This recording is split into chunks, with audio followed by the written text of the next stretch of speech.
Hello, wherever and whenever you are, and welcome back to QuestJunkiesUK. Welcome back to the high seas. Welcome back to the back of Angajuk, as our adventurers find themselves flying high.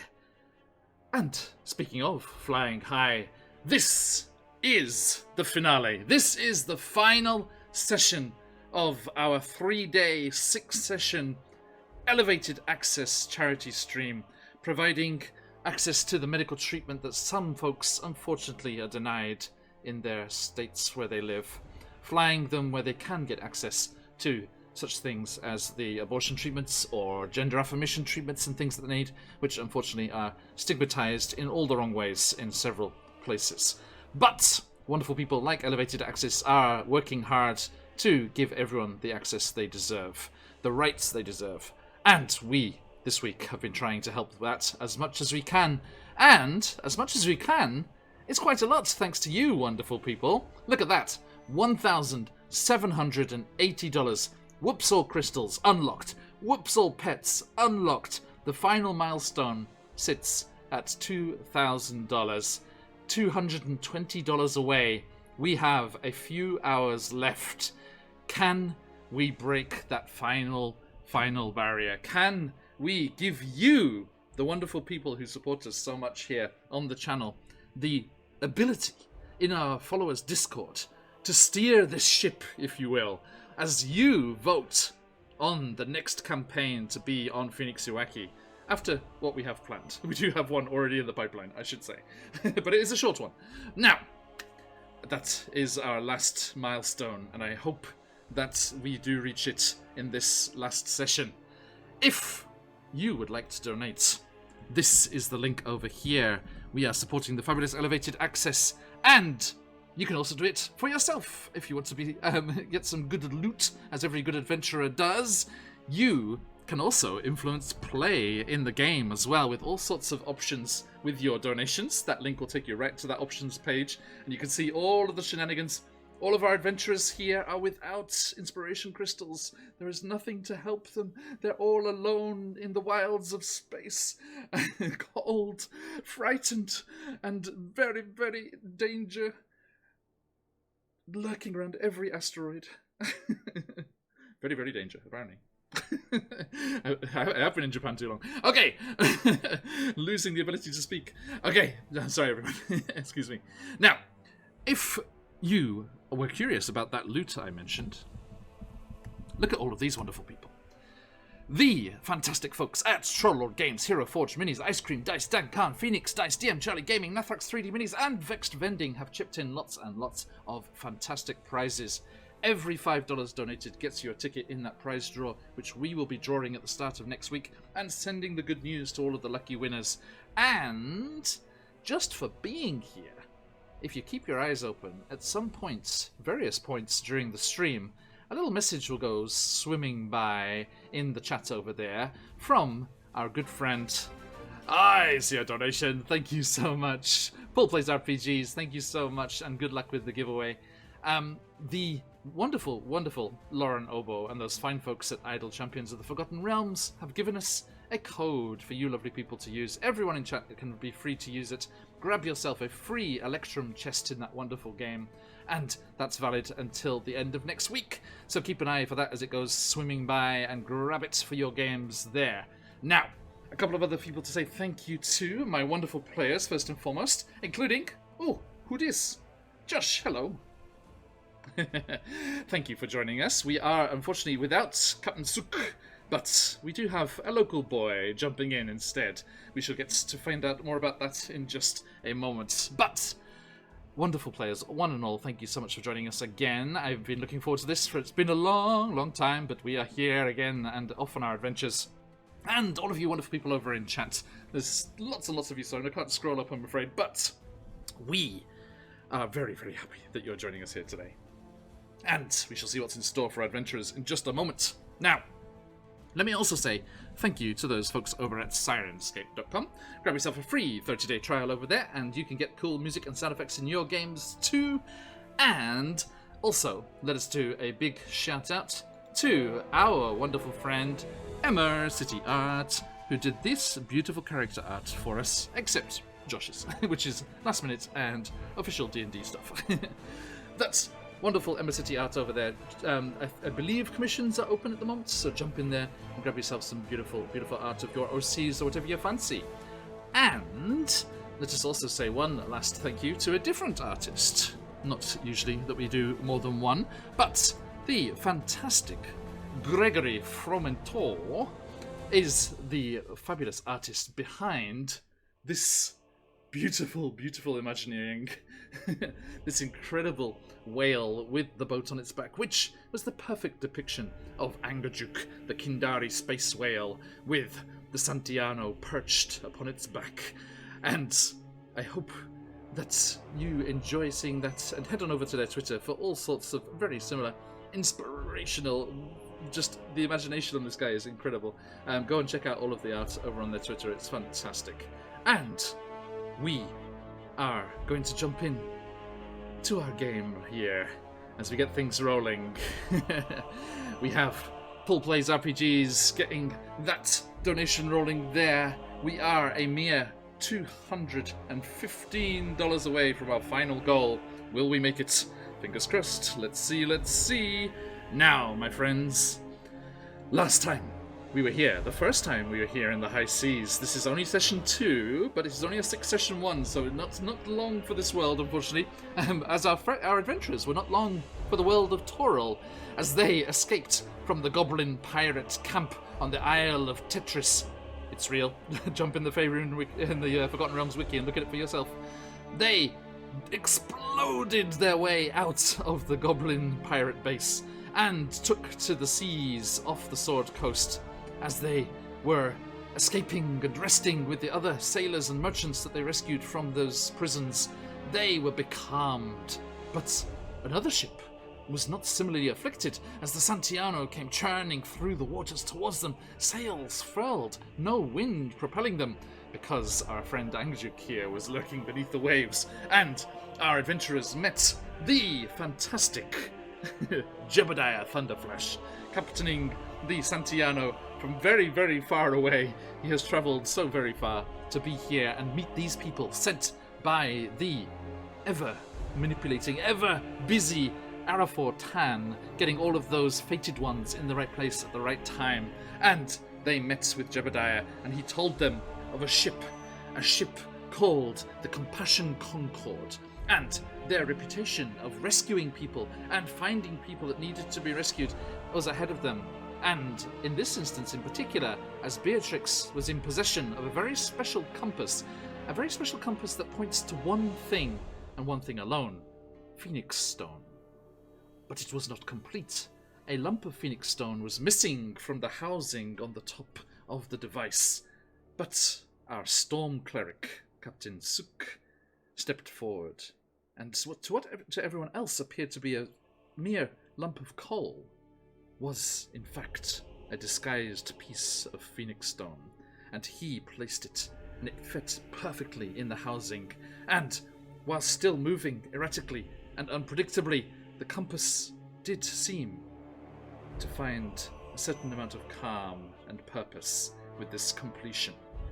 Our adventurers asked it to point the way to various things, Chiyoko secretly asking where they could find her mother, and publicly asking where they could find more fish. Beatrix, after the gold, really. It's just gold. And it did not. Oh, more. Phantom! Fuck, you're a legend. Thank you, my friend. Oh, my lord. You have been so generous this whole week, Phantom. And that is $100. Amazing. Absolutely amazing. Thank you so much, my friend. Thank you so much. It was a pleasure to have you in the Spelljammer Academy. On this week's efforts alone, you have graduated with honours, top of the class. Thank you so much, my friend. Thank you. Absolutely wonderful. Let me just double check what that was. It might have been a little bit of... Oh! Excellent. A spin of the wheel of shenanigans for everyone. Oh, that includes me. Shit. I just realized to do the math. Okay, thank you, my friend. We shall do that as we introduce the characters in just a moment. Thank you, mates. You're absolutely incredible. I ain't saying she's a gold digger. Indeed, indeed. Thank you, Paul. Now, she was looking for that sort of thing, but it doesn't seem to do that. It seems to have one purpose and one purpose alone, to find this Phoenix Stone. And there was not any nearby. But as they were talking with Jebediah, they felt the Santiano, the ship, pitching and moving as Angajuk emerged from the waves, the awakened Kindari space whale, who spoke to them all and warned them of something lurking in the depths. A kraken that had chased Jebediah from the frozen north, from the depths of the sea of moving ice. Josh, I'm just going to say, you were there, you didn't stop him. Josh and another guys was on the Santiano when that certain mistake was made, unknowing to them, to be fair. And we were catapulted into a battle against... I mean, they complained and they whined and they shouted and pleaded, but it was a juvenile kraken. Juvenile.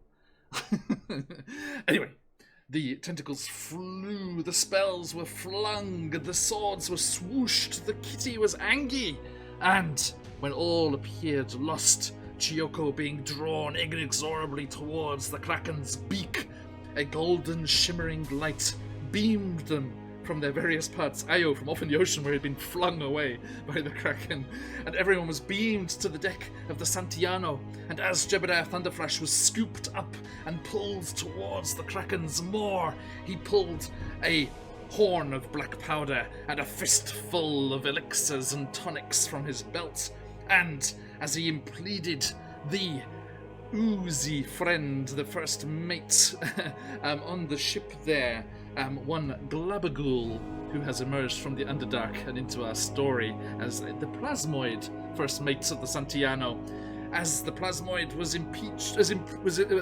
pleaded with to deliver, as Arafor asked our adventurers up to Garden, this mysteriously named Garden place, far away from danger, Jebediah Thunderflash thundered and flashed with a kaboom, and an explosion tore the kraken asunder, and the tentacles let loose the Santiano, and Angajuk, the Kindari space whale, took to the skies, rising up above the Moonshay Islands, through the clouds, into the reaches of wild space itself.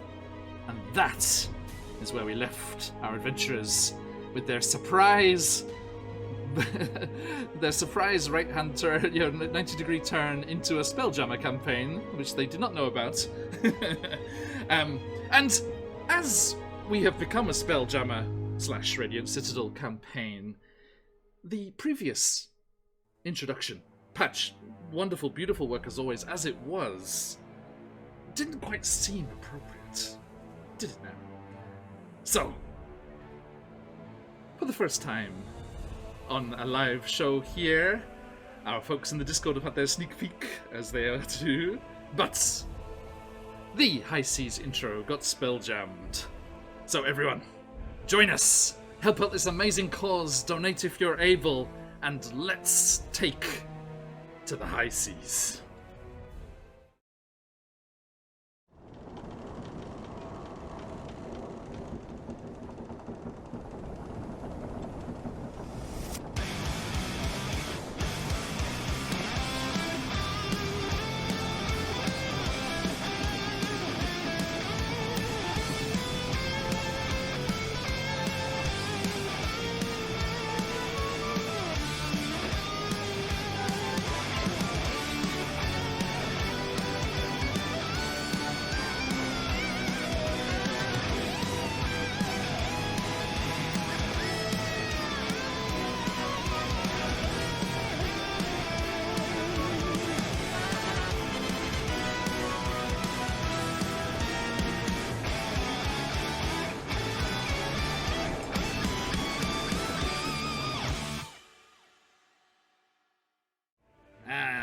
Welcome back. Beautiful, beautiful stuff. As always, my friend. Thank you so much. Okay, now, let us return to these fine folks and hear who they are in real life, who they're playing, and where they're at. Let's go from the far side of things and loop back around to our special guests for today. Beatrix, how about you? Me Indeed, first. Indeed. Ooh. Hi everyone, I'm GTG Vicky, or just Vicky. I'm a variety streamer here on Twitch. I play a variety of indie video games. We do a demo day every week.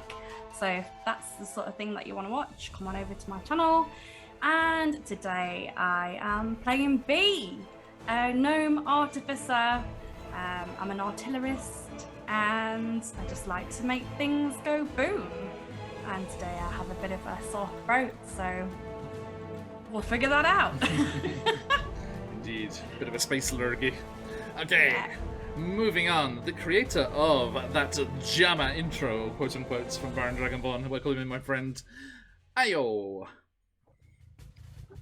Well, hello, I am Patch from QuestJunkiesUK. You may have seen me in many guises on this channel. Yesterday as Kellen Sturgrove, but today I am playing Io, the Air Genasi Way of Four Elements monk. It's totally not a rip-off of Aang from Avatar, because I've only seen 2 episodes of Avatar, so it's nothing.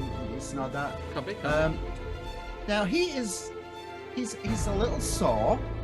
You know, he got yeeted into the ocean by a kraken and then teleported onto a ship that is now going into space. So, I mean, he's excited. He's real happy. And he's happy to be sharing this experience with his good friends. But he's also a bit like, this is not how I expected my weekend to start. So, Fair. there we fair. go. Thank you very much. Moving on across, Chiyoko. Hello, I'm Tally. I don't really do any form of streaming or anything, so follow these guys instead. But yeah, I'm playing Chiyoko, the angry now space kitty, who is suffering probably a little bit of post-traumatic stress from facing a lot of calamari. Having to leave it Well, behind yeah. was the hard thing, I think. Yeah, I think it's more, wow, I'm getting very close to this kraken's mouth, to, oh, it's gone. Oh, I want snaps. Yeah. Thank you kindly. And last but not least, Josh. Hi, I'm Josh. You've seen me on this channel, I hope, many times. As on one side of the table or the other. Today Your character can wait for a moment, I think. I was gonna say, today I'm playing someone did you find out about? This guy, which we will discover in just a moment, yes. All right, thank you. Yes, Baron Dragonborn, you missed the prelude to the story. Captain Suk sacrificed himself so they could escape from the Kraken. Kaz the DM will hopefully be able to play with us again sometime in the future, but whew, rough. I went too hard, too early. Should have paced it. It's a rough yeah. way to go. Phantom. Don't spoil it. The first step is admitting it, John. Yeah. Yes. No, Baron, you have not missed anything. Kaz cannot join us today, but the wonderful Josh can instead. Thank you very much. Right. Okay. Let me switch up this tune a little bit. Angajuk and the Santiano climb higher and higher, and the blue of the sky turns to a deep navy, then purple, and then the darkness of wild space. Although it is not as dark as one might expect. Not like our drab night sky new Webb telescope images be allowed for. Wild space is a beautiful, dizzying array of gas clouds in rainbow colours, swirls of meteors as they move through the system. Oh yeah, don't worry, Phantom, I got you. And Chiyoko, let us start today as we mean to go on. A wisdom saving throw, please. Okay.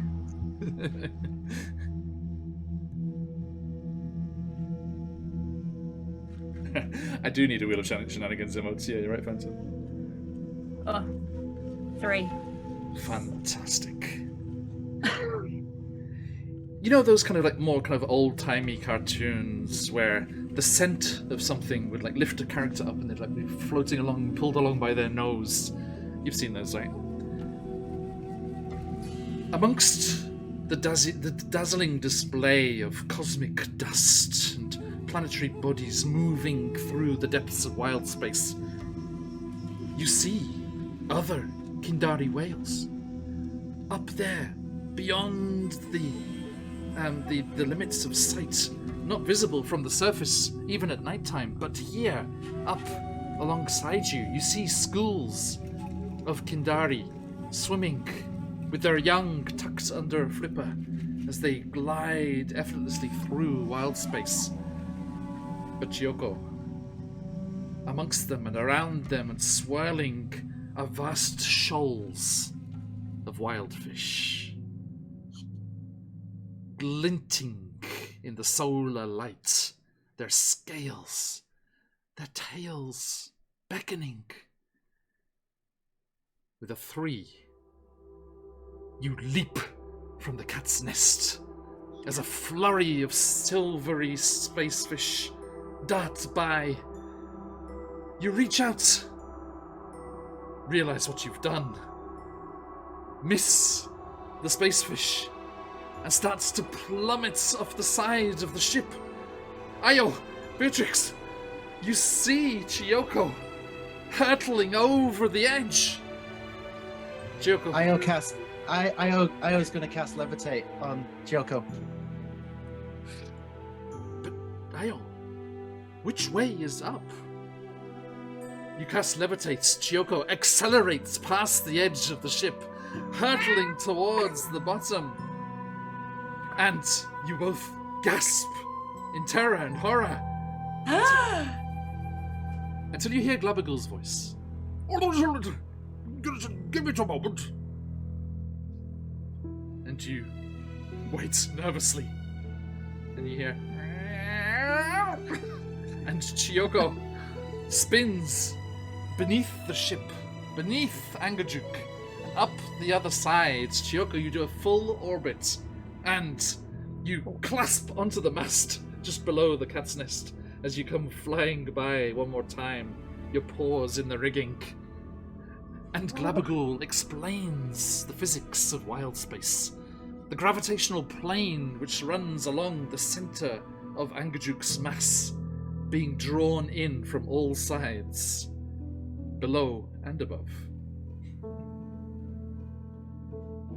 I'm not gonna lie, that looked really fun. I kind of want to try it. Cannonball! Oh, it was not fun. Yes, actually, yeah, Constitution saving throw, please, Chiyoko.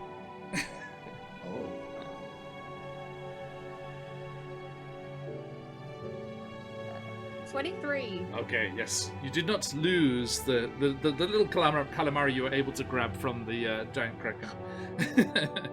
I think you grabbed a couple of mouthfuls of tentacle as it was trying to pull you in. But, yes, you did not lose it. I mean, even, as a Felis, one of our noble catfolk, you would have had the dignity to wait until you were under the ship and then come back to the side looking resplendent and just hide it away. Okay, that's no moon. No, it's not just a Felis barbarian. Okay, and as you regard this fantastic sight, this beautiful vision of wild space for the first time, cosmic dust starts to settle on the ship, sparkling, flaring. The friction of Angajuk's gravity plane against the dust sparks and wild magic surges along like St. Elmo's fire in the rigging, and we all get to spin at the wheel of shenanigans. Beatrix, you were first. Let's return to you. Okay. Here it comes. Thank you, Phantom. Here we go, here we go, here we go. Here we go. Oops, all wisdom. Ooh, a wise gnome today. Oh, okay. I will fix that for you. Just a moment. Cool. Also, I have preemptively given you all a long rest, if you noticed. Oh, thank you. Perfect. Because you were looking a bit banged up there, and you are about to have a kip. But not a kipper, sorry, Choco. Okay, so that's your B. I found you. It was wisdom, wasn't it? Yeah, you said I was very wise today. Indeed. 2 seconds. Okay. Okay, refresh your character sheet. I should have a +5 now. Ooh, nice. Thank you. Ayo! Here it comes. Too bad it wasn't int. Yeah, I know, Baron. Never mind, it's all good. Haha! Grow a size! Ayo, you big boy! Oh! Fantastic. Okay. Hang on, let me fix the overlay. Let me just... Yeah, there we go. Terror. Okay, Jumbo Ayo. I don't know what's going on, guys. Are we not getting more of those hugs? No. Chiyoko! Oh! Not to be left out, I knew you were best friends that really also grows a size. Hey! Wow. This is terrifying for me as the smallest character now. I mean, look at Roll20, he's just like, oh! This is terrifying for me. Yes, you have a massive Genasi and a massive Chiyoko. Phyllis. Oh, hang on. Chiyoko is small, right? So Oh, okay, yes. Chiyoko would now be medium. That's true, that's So true. You'd be Still, size of a oh, human. think of all the fish I could fit in my mouth now. I know. Fantastic. Yes. Okay, and our new friend, whoever they may be. I don't have your character sheet, Josh, so if it's a whoops, please sort it. Okay. Oh, no, you have an advantage, which is, like our regular crystals. Great. Sounds good. Fantastic. And for my good self... Swole-ish. Yeah, that's right, Paul. Whoops, all wisdom. Yes, indeed. Yes, indeed. Okay, fantastic. Right, my friends, there we go. That is the shenanigans. The shenanigans have been rolled. I think the whoops ones don't work for me. For the NPCs and stuff. So I think unless it's one of the other ones that actually works, I'm going to make it a wild magic surge. So if big if combat kicks off at some point during the proceedings, a wild magic surge on the big bad, or the little bad, or the medium bad will occur. Okay. Thank you once more, Phantom. Absolutely fantastic. Okay, now. You are at your leisure, safely on deck. Chiyoko returns to us here. Is there anything that you would like to mention and ask of Glabagul as he stands at the wheel with the glittering colours of wild space reflected through him?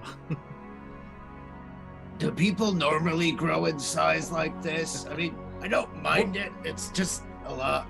I have never seen anything like it. It must be the lesser gravity. Yeah, maybe. Have you lost weight? I mean, I'm just glad that my clothes also grew a size, because that could have been awkward. It's Hulko. But still, It's it's cool. Very considerate wild magic. Is it normal for people to get sick up here? Oh, I mean, are you okay? I suddenly feel very ill. Is space flu a thing? I've heard. I was born in wild space myself, but I've heard that people leaving a planetary body for the first time can feel slightly queasy. Mm-hmm. I do, however, feel very wise. Well, I've heard it gives you a greater perspective on things to see it from a look at, yeah. And actually, you do look over the side, and the entirety of Toril is spread out. You can see the Moonshay Islands. You can see the Sword Coast. Is that Waterdeep, perhaps? Further away to the south, you see the jutting land of the Chultan Peninsula out into the ocean, and far beyond the vast high forest, you see the whitening and the lighter colour of the Anarok Desert. And then, perhaps glinting far, far away, is that the Sea of Fallen Stars in Chicenta? Oh, I love that place. I want to go there someday. Well, what now? Like, we're all the way up here. What now? Oh, What? Jebediah says I was to deliver you to Garden. I'm just not used to being without the captain. I guess. Are you the captain now?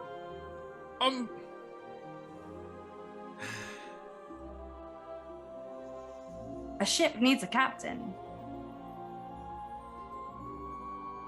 And the excitement of everything washes by like a shoal of them space fish. And you just see Glabagal actually stop and realize that Jebediah is gone. I think me and him are sharing the same moment right now.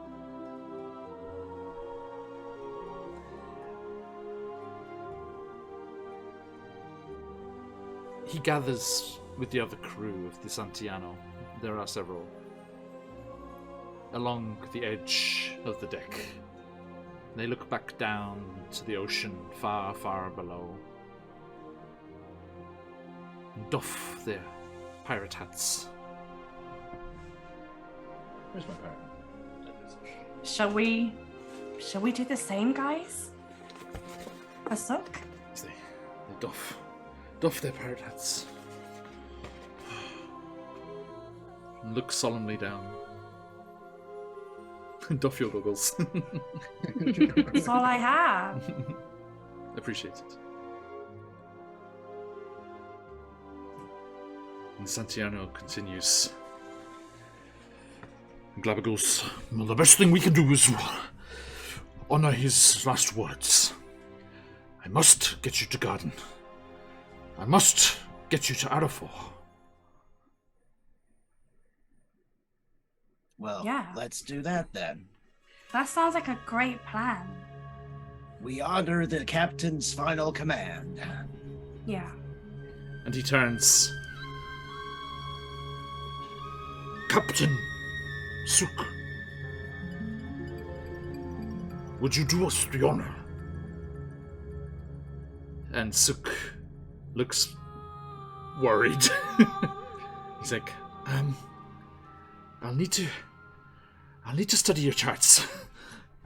And one of the crew takes him into the captain's quarters in the Aft Castle. And he busies himself learning the ins and outs of a spell jammer. As the Santiano is. It does not need to hitch a ride. It just likes Angajuk. Especially for that first escape from the gravity well.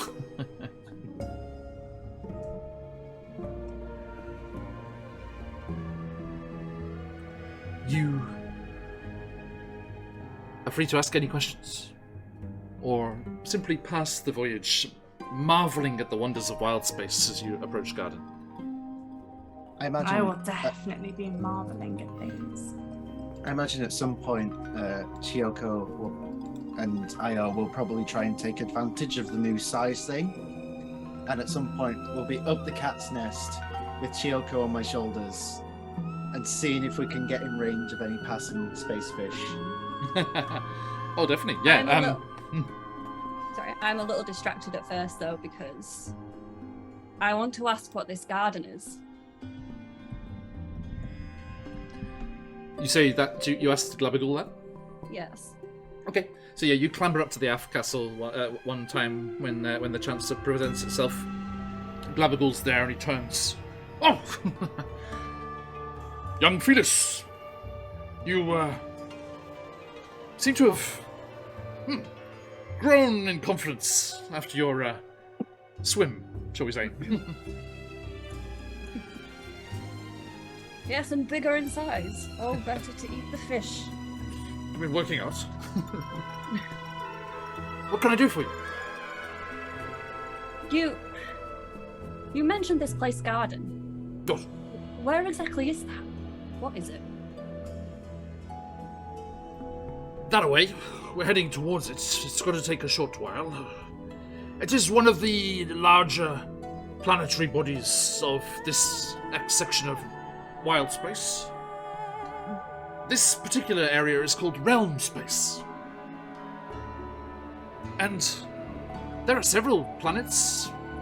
And he points across the way, and you see the moon saloon and the tail of meteors perfectly aligned behind it. Which is unfortunate for our Out of the Abyss players. But you see Saloon's tears there, and you kind of wince as the moonlight hits you, and you realize again that you have that sensitivity to the moonlight that you never used to have, thanks to your fey bargain in the Goblin Pirates headquarters. But as he points out, that one is merely a moon. There are much, much bigger ones, many of them. Garden is an interesting one. It is a vast plant that has grown and swallowed up a great many meteors and asteroids, earth motes and other such things.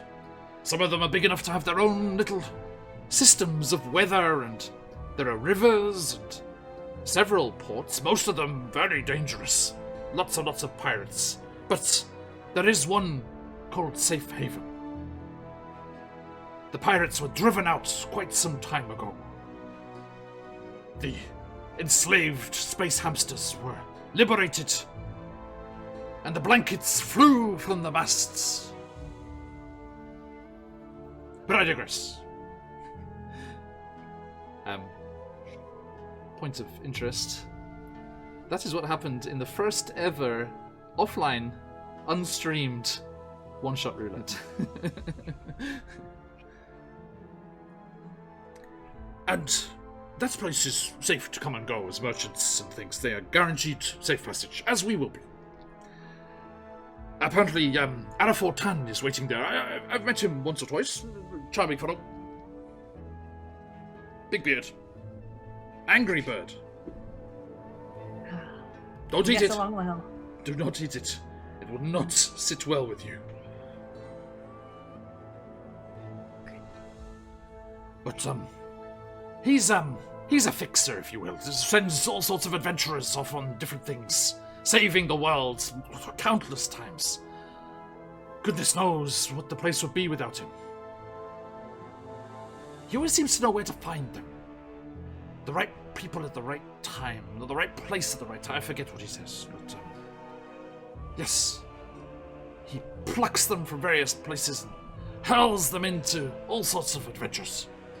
And we're all still here thanks to that. Sounds like a classy guy. Ah! How do you sneak up when you're so huge? You just like pop over the forecast. He's like Attack on Titan. Just like.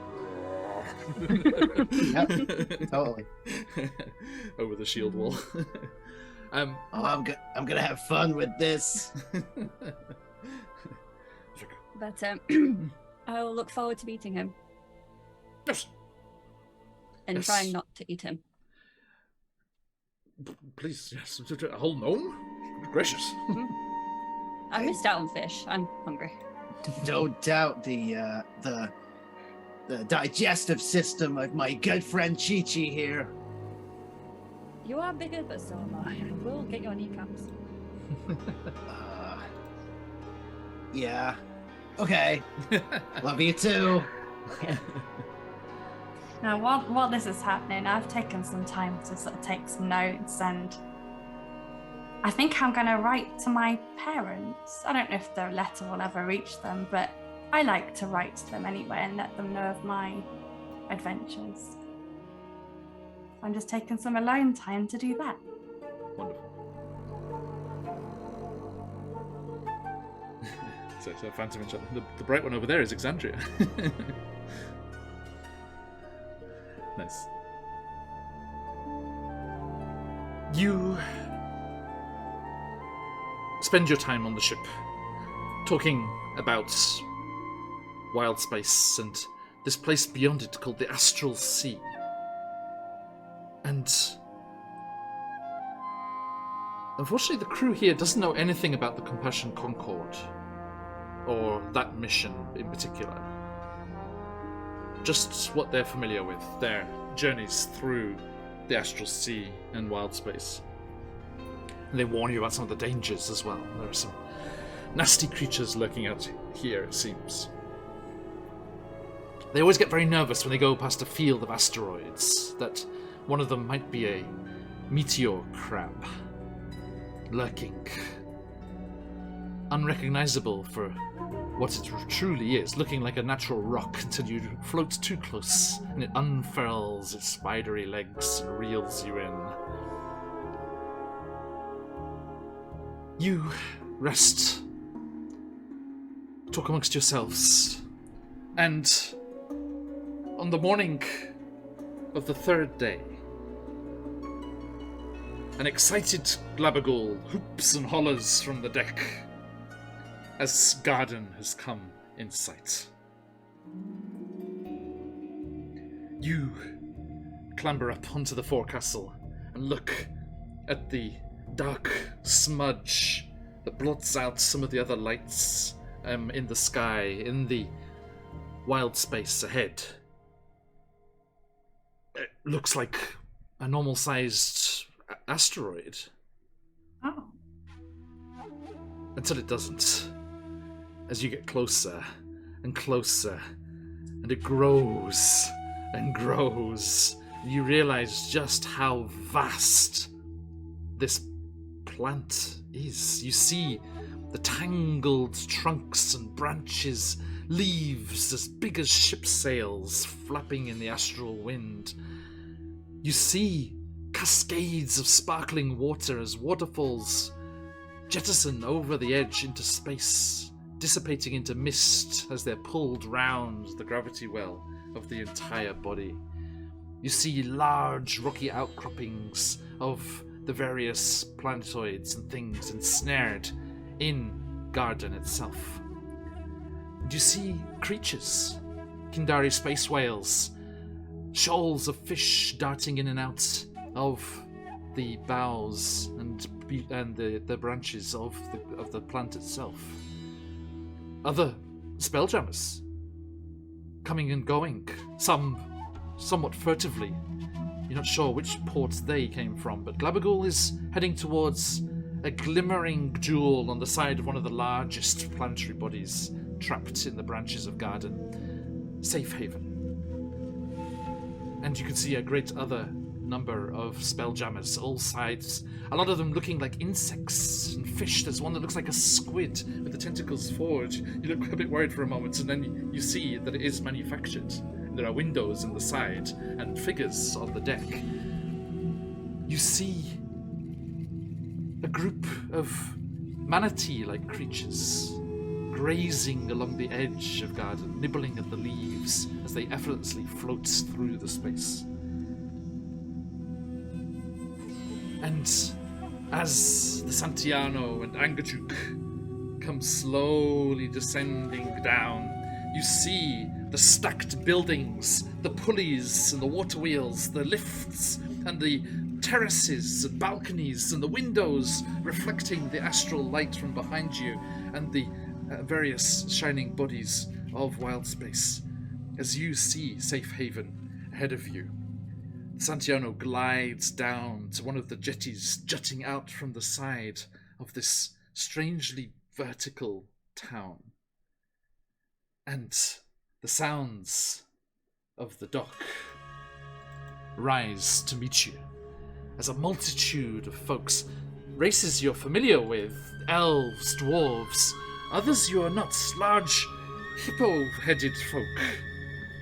More like Glabagul, plasmoids, their strange reflective see-through surfaces. All sorts of things, of creatures coming and going. Bye, Ayochoka. And the sounds of the coming and going, and all of these people, the various carpenters and creatures moving around, transporting goods, coming and going here on the docks. You see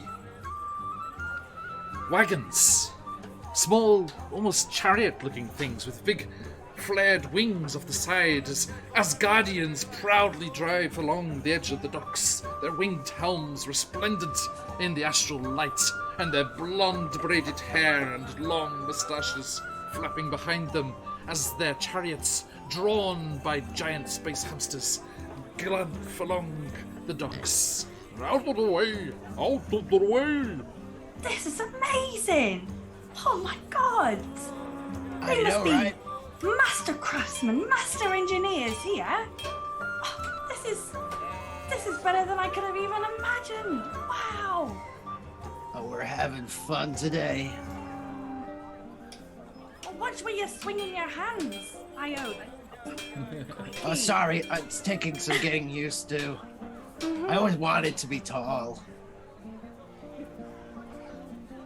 Here we go, folks. I'm just so excited by everything. Oh, You can see a spelljammer there and various other ones lined up behind it. Okay, and you have arrived on Garden. where to first? There's so much to see. Oh, which way? Which way? One figure grabs your attention. A figure that is leaping about rather excitedly down on the jetty as it juts out into wild space where you are moored there. And they're whooping and hollering at you like, hey, hey, woohoo, hey, bee, bee! I think that person knows me. Person? Thing? I don't know. They seem to know me. As you get closer and you can make out a bit more detail, it's another gnome. A dark-haired gnome leaping about as an albino gecko wrapped around her shoulder licks its eyeball excitedly. Hi? You know me, but I don't know you. He's shouting down off the ship. Sorry. Bee, you made it! Yes! Woo! Hi. Yeah, I made it. And she points to the rest. Wow, bigger than they described. And Chiyoko, you must be Chiyoko. Is Captain Suk there? Oh, yeah, you're somewhere. Glabagool grabs hold of a rope on the edge and swings over to the jetty. And she looks up at him. Glabagool, you're back! I'm sorry it took us so long to get you out of the Underdark. Are you okay? Oh, yes, fine. Some fine adventurers put in place by your grandfather, I'll warrant, were there to get me out of that pickle. Now, I have some bad news. Eliwick. Jebediah did not make it. And her exuberant mood kind of like is nulled a little. Oh, beans. I'm sorry, Glabagool. Was it spectacular? Glabagool chuckles. Yes, you know it was. It's what you would have wanted. You're so far from home. Okay, well, there's no time to lose. I'm sorry Arafor's not here. Grandfather was, called away back to Icewind Dale. An emergency of some kind. But... So he's not here? Arafor's not here? So this is just, this is with Glabagool here. And the big gangplank just like down onto the deck and you all kind of walk across. It's like swaying, bobbing, stretch there down to the jetty. So everyone's walking up down to the docks there, Yeah. Okay. You make your way down, and as you alight there, Beatrix, you are almost knocked off your feet as this gnome just cannons into you. Beatrix! Yeah, It's me. Oh, I'm so glad you made it. It's just a massive, massive hug. And there's like, as she's hugging you, like the gecko's, but this large albino gecko's face is like right in your face. It's just like, hello.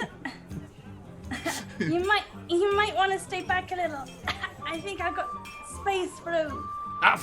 It would take more than that. Oh, I'm so glad you're here. And she just like holds you by the shoulders and looks at you. Let me. Oh, cousin. Cousin. Right. Glabbergle, Jebediah told them, right? Yes, I think so. It all happened so fast. There was names fair. I've heard of. Yeah, cousin. Wow. I don't think I've ever had a cousin before. Me neither. Maybe. Oh, okay, cool. Great to meet you. I'm B. But you already know that. Who are you?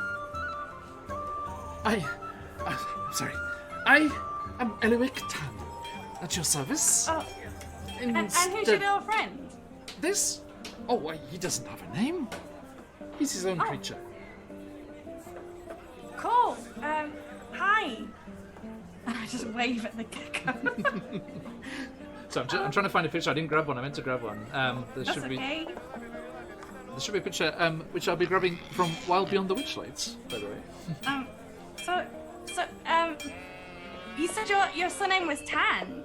Yes, that's right. Like Arif or Tan? You guys I guess you're related. Yes, Adolf my grandfather. Oh wow. Yeah. We've all been really excited to meet him. Is he here? I apologize. He was supposed to be, but he was called away at most urgent business in Icewind Dale. Oh, that's okay. We can wait until he gets back. I don't think it will. It's okay. It's okay. We can solve things. Here is Eliwick and her little pet. Hello. Oh, cute. Oh, She has that lute slung across her back. Wow, you play music? Yeah, don't you? No, I make stuff. Oh, fantastic! That's Yeah, awesome. I'm pretty handy. Yeah. Yeah. Cool.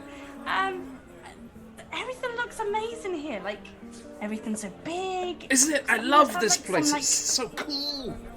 It looks amazing. Like, you must have some of the best, like, artificers and engineers and I suppose so. blacksmiths and I reckon. what should I see first? Like, I don't know where to go. Well- and these are my friends. I didn't even introduce you. And this is Chiyoko and Io. Don't worry. We know. Oh, Don't eat the frog. Don't. What frog? B, delighted as I am to see you, and we have so much to catch on. I am not the guide. No, don't worry. A Grand Speaker Cholet has seen to that. Where is Macas? Macas! Yes. What do our adventurers see loping down the jetty towards them?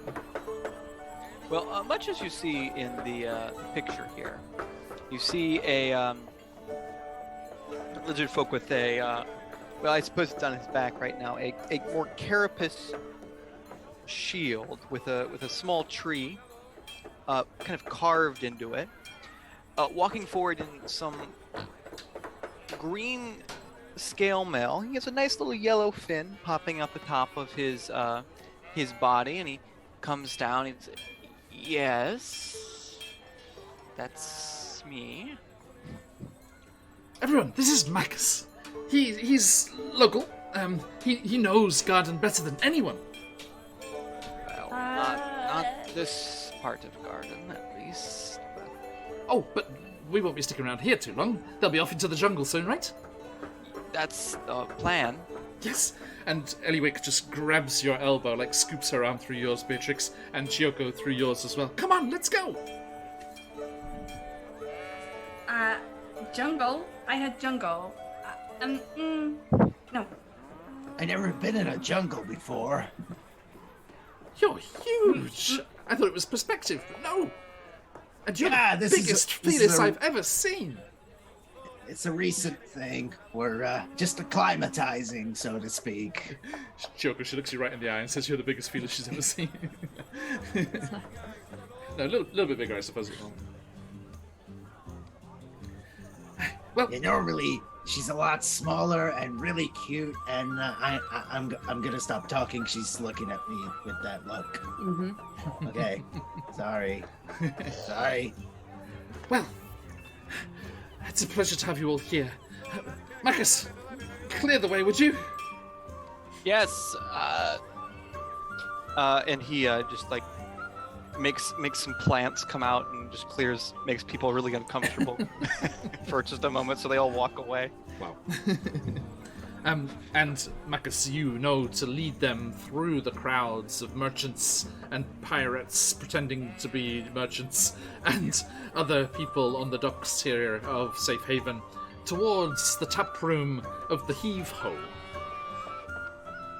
Oh yes, the Heave Ho, where I often drink. Please follow me. Why? Eliwick's like, why did you feel the need to lie, Marcus? Have you ever stepped foot in Safe Haven before? I believe this is my third time. Oh, okay. More than I thought.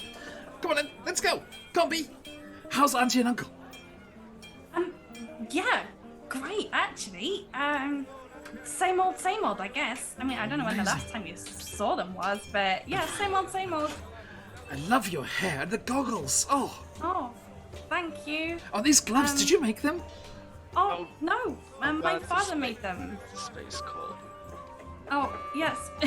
You also got the space cold. I'm so sorry, it must be really contagious. Wow, that no, took the- hold quickly. Yeah. No, the gloves, my father made them.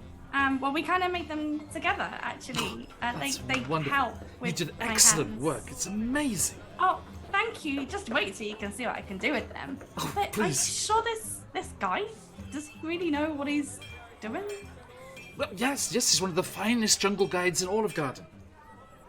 Jungle guy. Yes, yeah, you saw it as you were flying in. Yes, you saw the wilds beyond. Yes.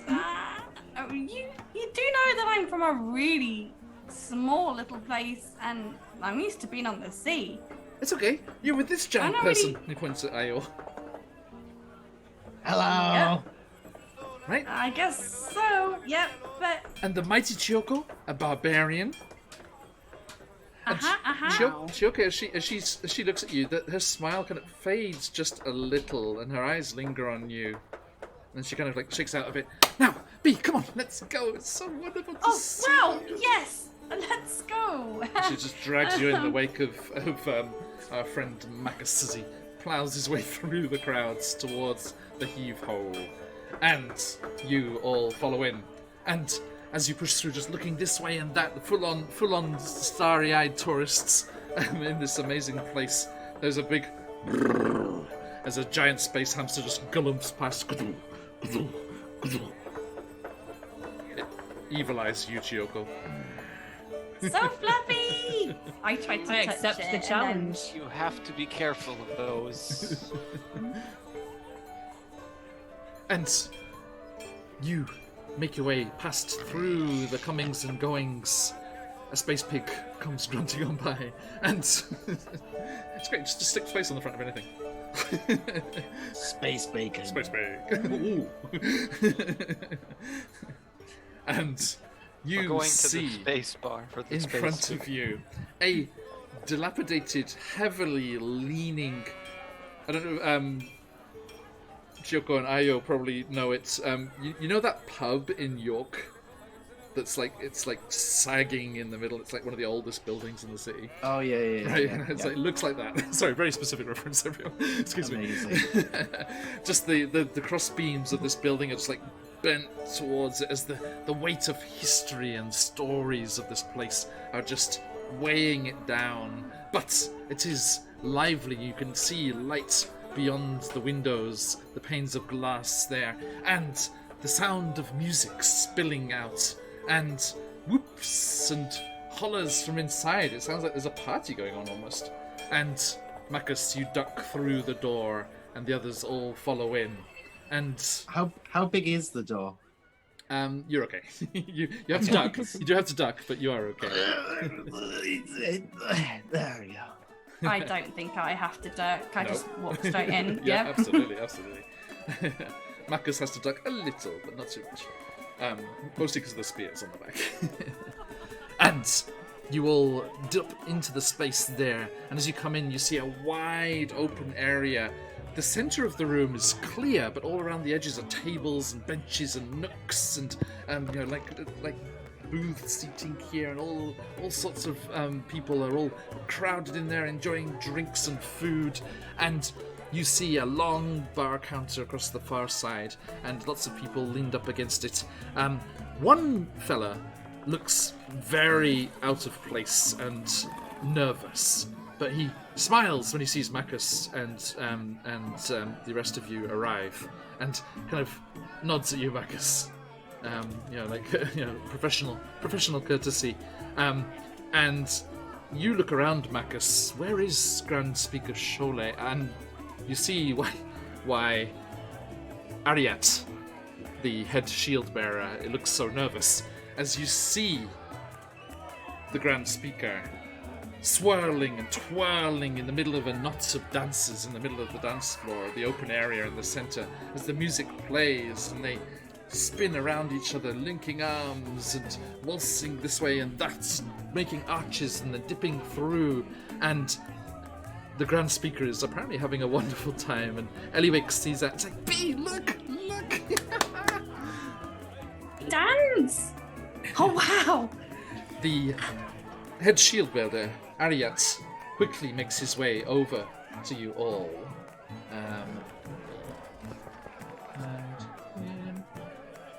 Wait a bit, I thought I made a handout. Did I not? What was I doing? No! 2 seconds. I do have the picture. Sorry, folks.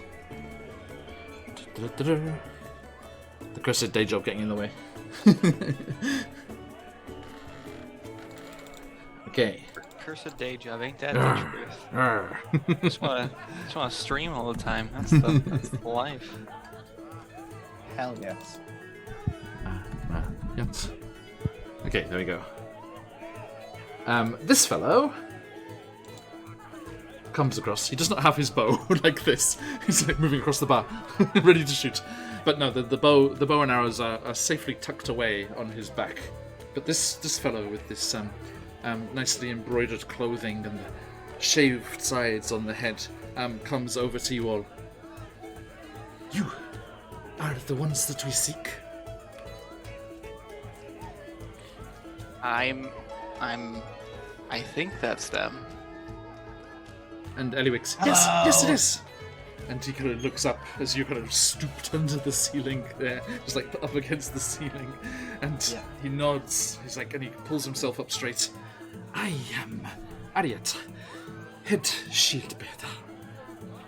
Thank you in advance for everything that you can do.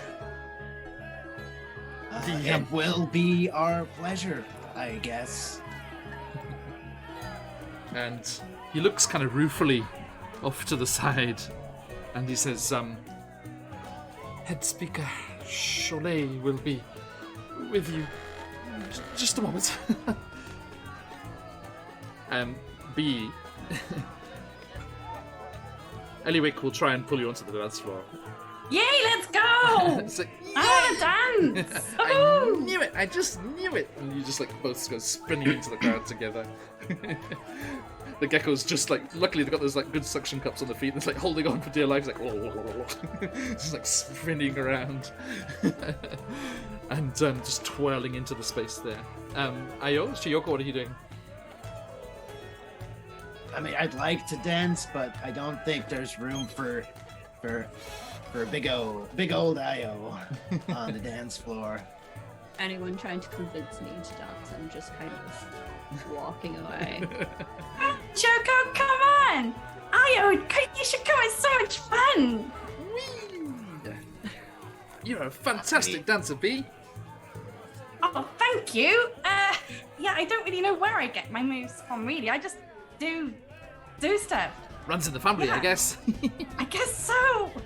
And you both go swirling around, and yes, Ayo, please. As I say, I think Io will try and attempt to get to the dance floor, and if there's room, we'll try.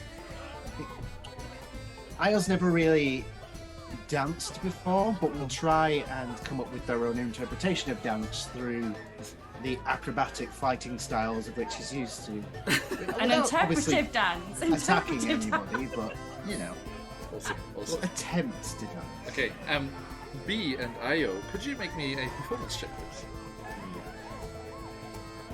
Okay.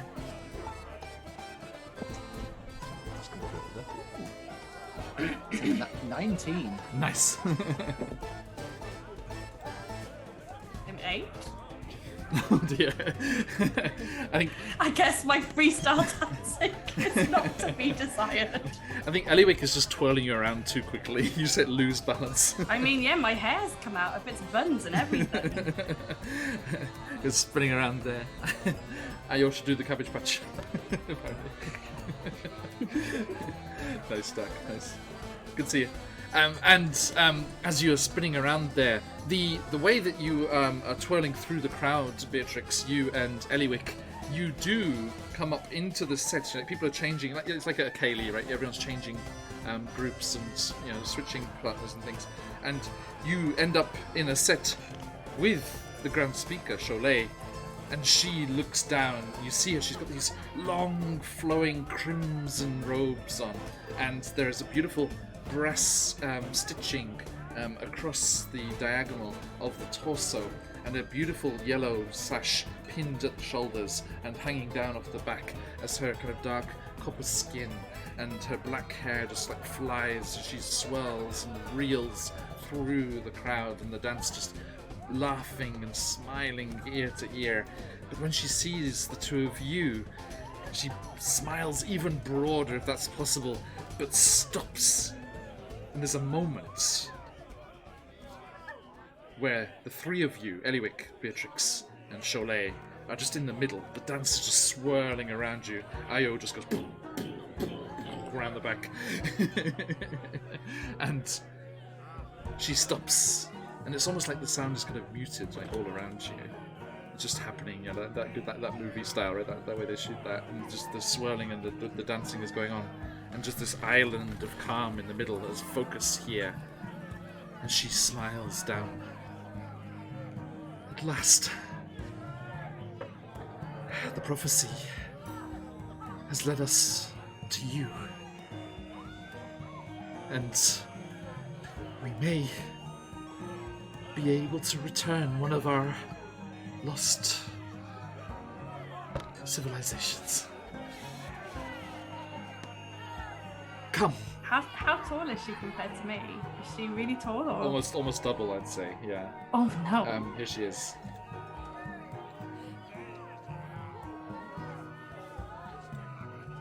Beautiful dress. Hey, Zeb. Donation in the way. You get the idea. And she, beaming from ear to ear, just grabs you and Eliwick by the hand and just leads you through effortlessly. It's as if the dancers just part and flow around you like stones in a river as you move through. And she gestures to you, Ayo. Do you follow? Of course. Yeah, smiling warmly. Chioko, she makes her way towards you and Marcus over on the side, and Ariat, who looks so relieved that she stopped dancing. And she turns and smiles at a large circular booth of people with a large round table in the middle, and all of them just immediately stand up and move. She nods in thanks and ushers you all in.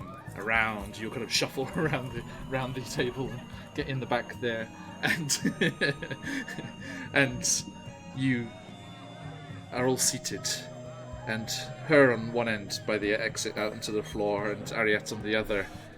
Ayo, you do fit. It's okay.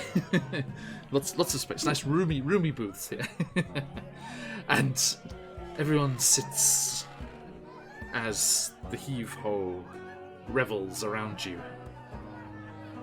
And she nods her head. This is head shield bearer, Ariat, and I am head speaker, Cholet. We have journeyed far to meet you here. She chuckles to herself. In the right place, at the right time. Like, side eyes towards Eliwick, who reacts quickly because she was staring at Chiyoko again. She's like, I see what you did, Cholet. Yes. Right. To business. And Ariad's like, yes, we cannot be pleasure all the time. And she kind of wrinkles her nose and scolds him. Ariad, you're so fussy. I haven't danced like that for so long. And these are potentially times to celebrate, are they not? He nods. All of you. As you may have heard, we need you. The ones spoken of. The ones who could lead us to the Compassion Concord. All of you have your parts to play, but you, Beatrix, yours is now. You have the means to find what it is that we seek, what it is that we heard was brought here to this place. I do? Yes. I mean, I do. Yes. A compass, right? That's right. Yes. Yes. The one that Arafor's brother made sure was safely kept with you. Uh-huh. Yeah. There is a way of reading the world. Wild space, the astral sea, all of it. If you look in the right places, there is a way of reading it called the Draconic Prophecy. It tells of things that may be, things that can come to pass if the correct steps are taken.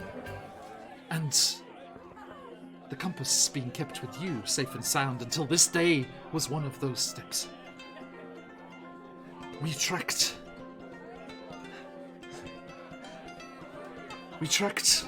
one of our lost incarnates. The incarnate made of Phoenix Stone. The one that leads to one of our lost civilizations. Sorry, I'm rushing. I'm so excited. The Radiant Citadel. It is a haven, a safe haven like this, in the ethereal plane. Surrounded by a swirling vortex, a storm of ethereal energy that disappears anything that wanders into it. Threatens to tear things apart, but it is okay because we have the Concord crystals. The Concord crystals are vast vessels that can transport the founders of the Radiant Citadel back to their home civilizations on their various worlds on the material plane. Scattered far and wide, these civilizations came together and created this beautiful, beautiful society. I was there, I was with them, and it is a sight to behold. I hope you can see it. I hope you can join us. Beatrix, I hope you can come and see your grandfather. What? His adventures led him to us, as many adventurers do, doing their work for the shield bearers of the Court of Whispers. Your grandfather... Wait. Slow down. Yes. My grandfather was lost at sea. Is he alive? That's one way of putting it, I suppose. Yes. Your grandfather was lost in the astral sea, but he was washed up on our shores, safe and sound, and retired. I need to see him. I need to see him right away. What can I find? That's impossible, but do not worry. If you are successful, you'll be able to visit us in the Radiant Citadel and you can see him. We promise. But it was your grandfather's work. It was his explorations and fathoming of the draconic prophecy, and with my help, of course, that we were able to discover the whereabouts and the way to find one of our lost incarnates. These incarnates are creatures from the various civilizations made up of crystals, the same crystals as the Concord crystals themselves. We have found the Phoenix Stone incarnate, and we employed an intrepid adventurer, treasure hunter, if you will. And her eyes flicked at Yoko. We thought we were on the right track, but we were betrayed. But Shieldbearer Ariat and the Court of Whispers discovered that our treasure hunter has a base of operations tucked away here in the branches and jungles of Garden, which is where we met our good lizard folk friend here. Marcus, we thank you. Marcus, did you drink too much? Yeah, I can guide you. Sorry, It's not your guidance that we need, Marcus. It's okay. We have the compass. The compass will lead the way to the incarnate. It is focused on Phoenix Stone. Beatrix, do you have it? And Beatrix, Eliwick is sat next to you and it's like playing with your hair. She's like, oh, sorry, please. well, it's not necessarily my guidance to the stone they need. It's the way through the jungle. Yes, that's right. I need you to keep them safe. Yes, to get them there in one piece.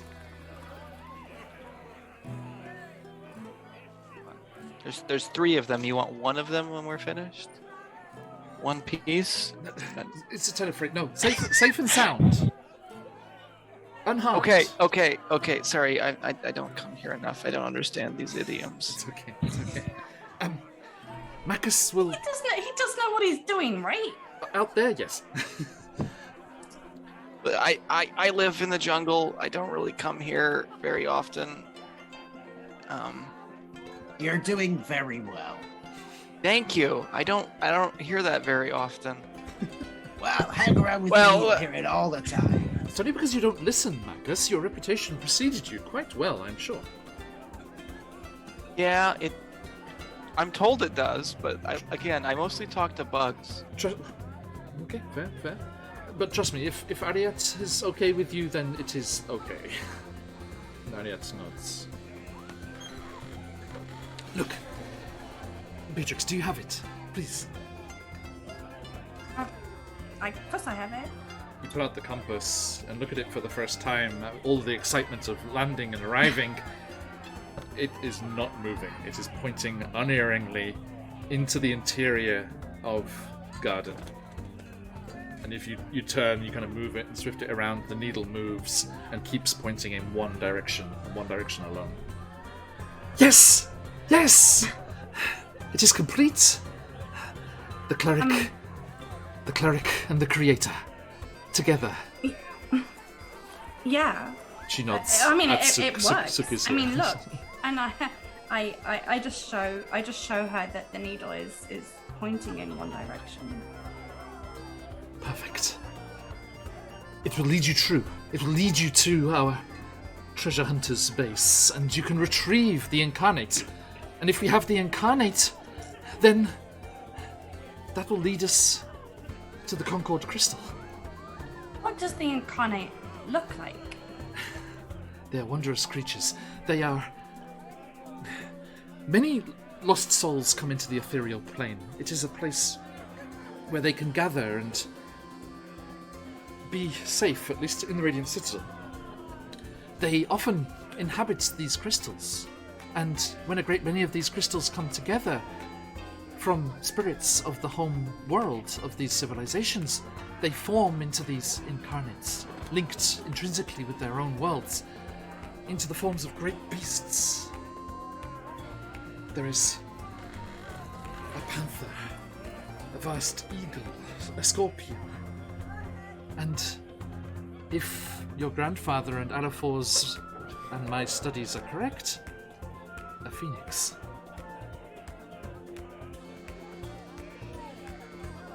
We're looking for a phoenix.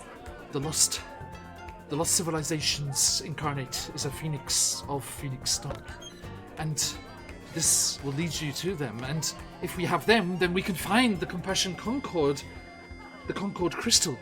And if the crystal is brought safely back to the Radiant Citadel, it will realign with its original trajectory and connect once more with the home world, its home civilization. We can reconnect. And she turns and looks up towards the ceiling, towards Ayo's face, with your home. Wait, what?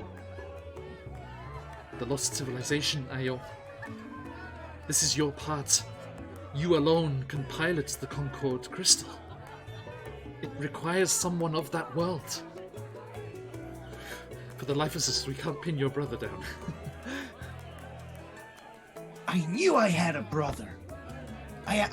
Sorry, I don't remember much of my past. I travel. I don't even know how old I am, but the memories are vague. But I knew there was a brother. She smiles knowingly. I know that feeling.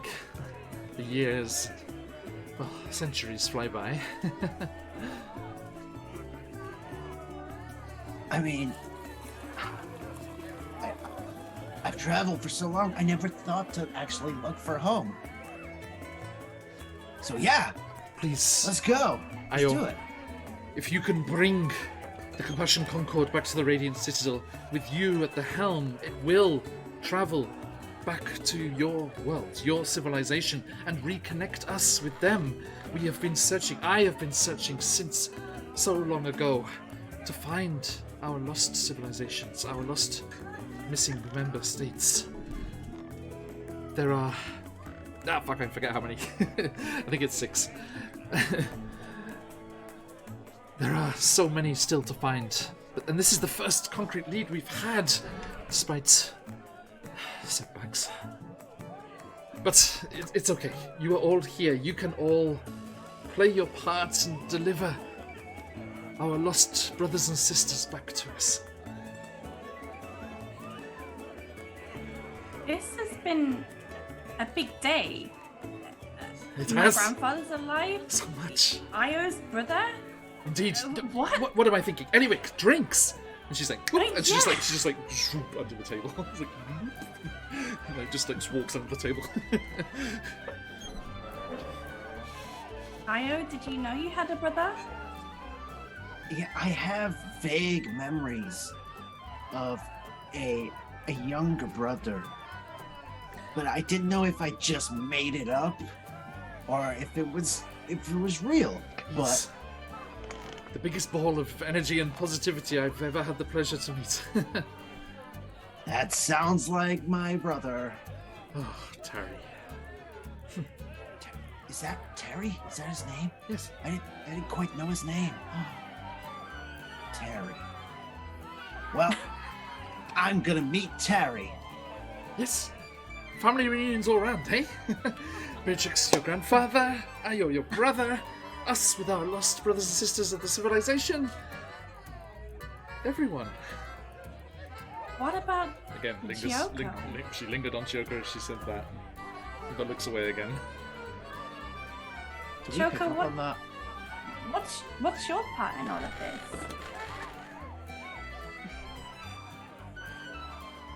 I'm kind of feeling a little suspicious of this at the moment. Yeah, do we pick up on the looks over at Chiyoko? Give me insight checks. Ooh, insight. Okay. Your brother's name is Yoai. Ayo and Yoai. Oh boy. Got a 24 insight. Oof.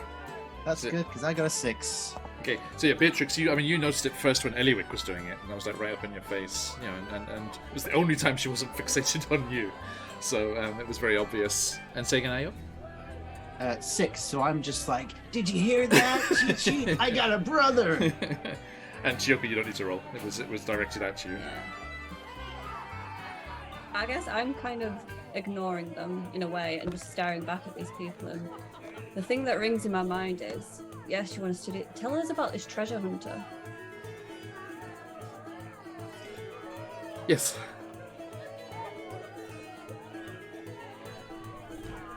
The compass will lead you to the incarnates, and therefore, inevitably, the treasure hunter that betrayed us. The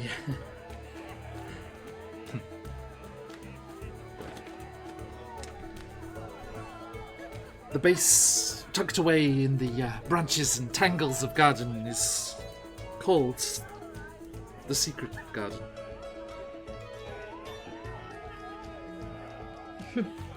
Oh, no. Okay. So the garden has a secret garden. It can't be connected. I mean, there's lots of secret gardens on the garden. True. I have like a hut with a garden inside of it. Like, Lovely, Marcus.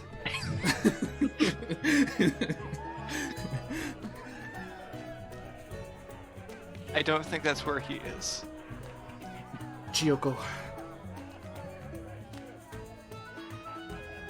The Secret Garden is the base of the treasure hunter who absconded with our incarnates.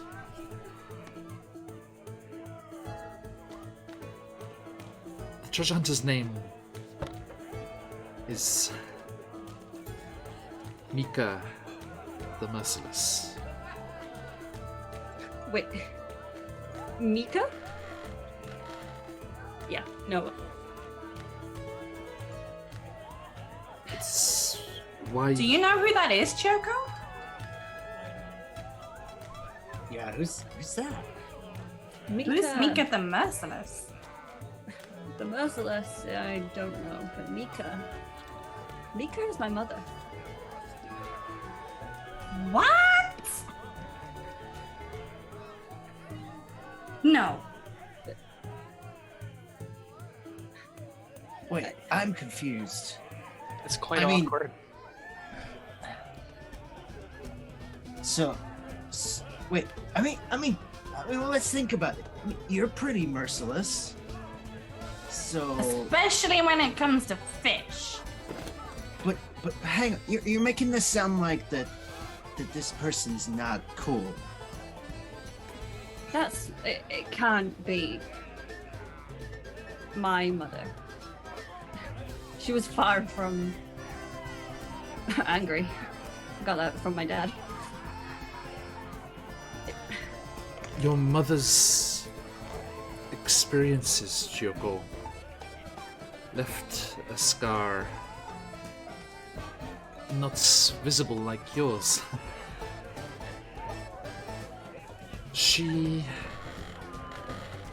from all reports, I have not met her myself. She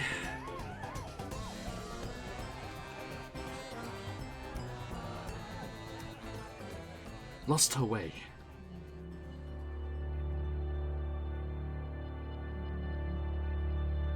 She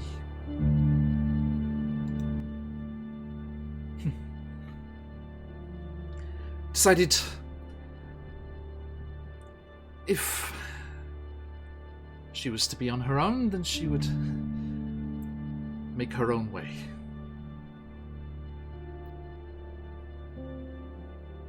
But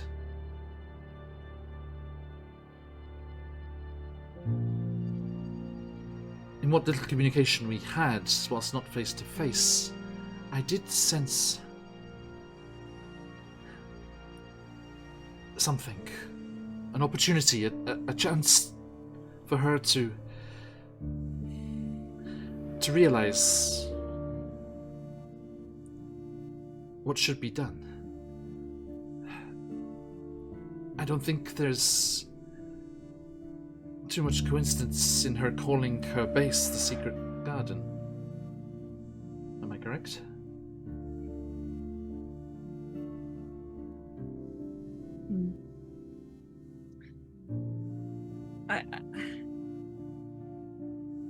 I just can't believe that it would be her. Yes. So, family reunions all round. All of you lose a second. Like there's a little blip. And there's a slight disorienting feeling in your mind, and you hear a crash of glasses and a tray dropped. You see Eliwick looking dizzy and completely out of it for a moment, until she regains her composure and she apologizes to the bar staff who just come out and start clearing it up. And she kind of I shakes her go head. under the table and run and see if she's okay. Anyway, what happened? You okay? Yes, thank you. Okay. You need a hand? No. Come on, we have things to discuss. Let's sit down. For the drinks? I made a mess of that. They're gonna bring some more. Please, B, was Okay. it? Yes. Please. Anyway, you know me. Sorry? You know me. Well, all of an hour has it been? Something's off here. And you think on that. You know, you repeat that. You repeat that because you said it just before. A moment, you know me, and you had that. It's like trying to grasp onto water. It's like it spills through your fingers. The memory. I would like all of you to do something for me. You need to roleplay something for me.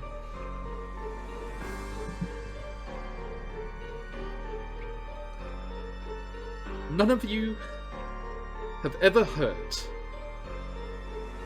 nor have any inkling as to the identity of anyone called Arafort.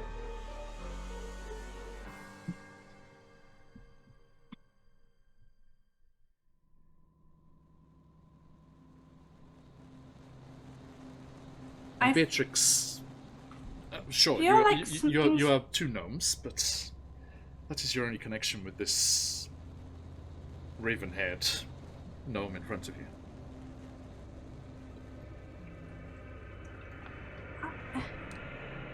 And I just keep thinking, like you said, like you know me.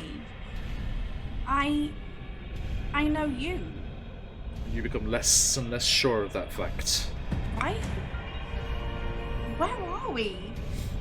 That's okay. Where is this place? That's okay. That's okay. It's just this connection, this person. And she's like, it's all so new, isn't it, Beatrix? Right? Come on, let's sit down. I've been asked to bring you here, and Speaker Cholet has this mission for us all. I need to deliver you the right people in the right time. Right place at the right time. You okay? The correct individuals with the appropriate location? Yes, that's it. That's it. Who said that? I just made it up. Mhm. Just now. It works. I like it. I think I might use it. Yeah, people tell me I have a way with, well, the bugs tell me I have a way with words. Interesting. Apologies if my friend eats any. just Oh, to the get-go. Guys, That's fine. I'm not talking to any of them right now specifically. So. I think guys, I don't at feel this so moment- good. Is everyone else okay? Oh, I think Beatrix, sit down, please. She's very polite, but she's being very almost formal with you now. I think Io at this point is trying to figure something out, not entirely sure what. So it's just looking around, taking in the surroundings. Yeah. Everything else, See if it's- everything else is okay. Everything else you remember. Everything else makes sense and is as has been discussed. Sorry, Kyoko. but it was Eliwick Tan you were to meet. There has never been mention of anyone else.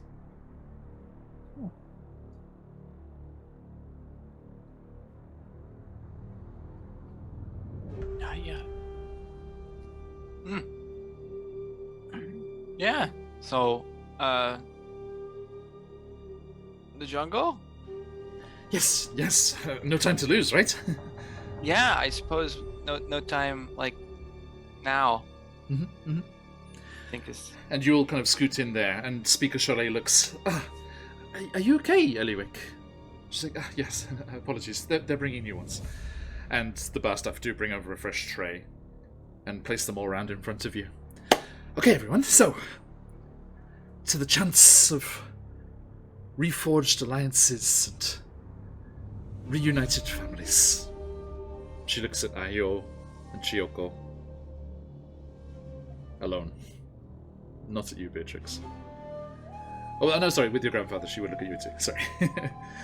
that bit's okay still.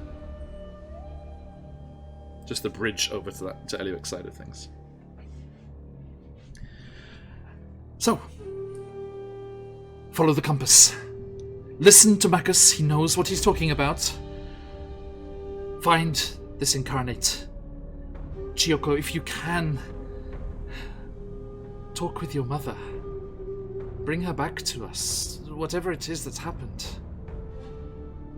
And we can find the Concord Crystal. Ayo, you can bring it back to us. Suk, you can guide them through the storm. Safely to the Radiant Citadel. And once it is realigned, Ayo, your world awaits. Well, that's exciting, but I have a few priorities now. Your mom. That will be okay. I'll help you sort that. Yeah, we're here for you, Choco. It's gonna be fine. I kind of just want to stare at them. I've got no words. Just clenched fists. Just not trusting the situation. And if you'll allow me to kind of expedite things a little, you prepare anything simple that you would like, any like regular adventuring gear and stuff. It's definitely available here in Safe Haven. And Cholet has the funds. She has a hoard of funds, you might say. I've never been into a jungle. And I just look at what I'm wearing and I'm like, will this do? Like, Oh, honestly, Beatrix like with the full-on like safari kind of like shorts and like the big pockets and like Yeah. the my big expedition hat. boots. What is this okay? Marcus? Does she have big? You said big boots? Yeah, she has boots. Yeah, that's fine. I think. Mhm. I think. And I've got like a Yeah, that's fine. I've got like a load of rope and stuff. Like, maybe I'll need this. Question: When I've grown to normal-sized person, did my equipment grow with me, or do I just now have tiny blades and tiny chopsticks, or a toothpick probably at this point? That's a good question.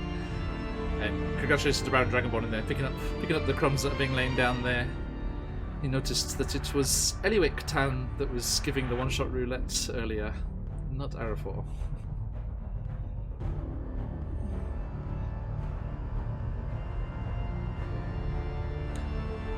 So, So what do you think, John? say that again, sorry? About Chiyoko's equipment. Did it also grow? Oh, yeah, you're good. Yes, these mysterious magics. Yes, like Ayo's clothes. It is all good.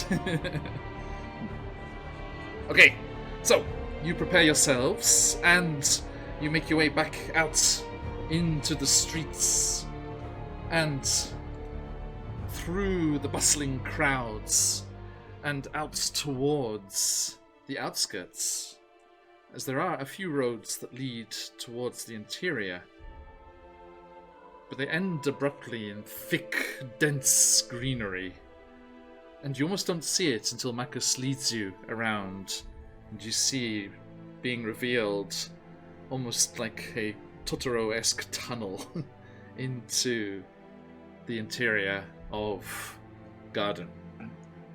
Marcus, over to you.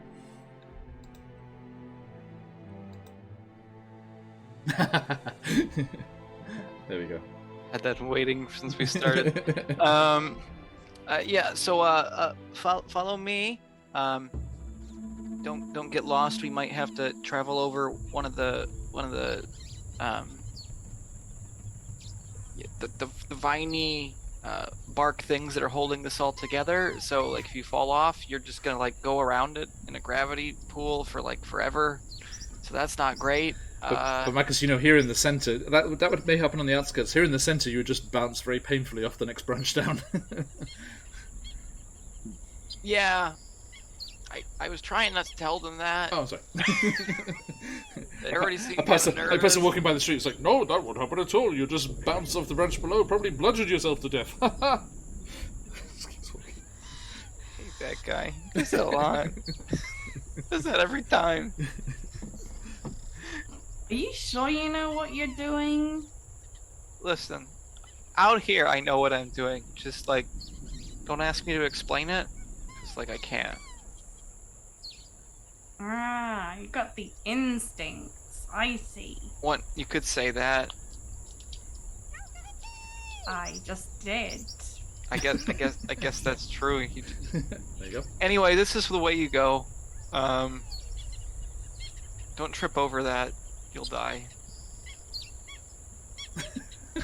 Duly noted. Okay, and you... Is the way he's taken us the same way that my compass is pointing? It is. Yes. I mean, he's relying on that. He frequently looks back to you to find out which way to head on. Okay. So- Yeah, so he just walks off into the forest with the direction the compass is pointing, Mhm. of course. Leading them along and pointing out the various dangers of the jungle, which are pointing out that whatever was making that noise repeatedly.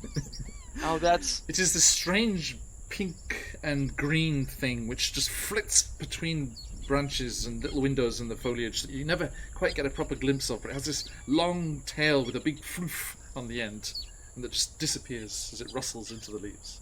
oh, they're quite shy. Don't look at them. I will just be walking like that. That's a good idea. I don't know why they keep yelling. Because they're shy, but I'm shy and I like don't yell like that, so I don't really understand. But let's continue. Yes! East! East. West! What is east? Well, just let me see it. That way. He's just got like this awkward smile. Yeah, that. It's kind of complicated. We have to like go east and then like onto this next asteroid area, which is like up but also east. Yeah, you do have to detour several times, as there isn't a handy, wide enough stretch of branch or limb that carries in the correct direction. And there are a couple of slightly vertigo-inducing moments where you do cross from one large kind of body to the next, and you do see down through the glimpsed gaps between the branches and the leaves below the infinite wild space stretching out. And every now and then you just hear a and a Spelljammer just goes coasting by a gap in the foliage out towards the edge of garden there. But even after a while, even that disappears. You're surrounded by nothing but this ever-present green light filtered through the canopy, and these weird cries. The animals none of you have ever heard before, except Marcus, of course. Yeah, he just continues on with awkward banter. So, So yeah, Chiyoko, where are you originally from?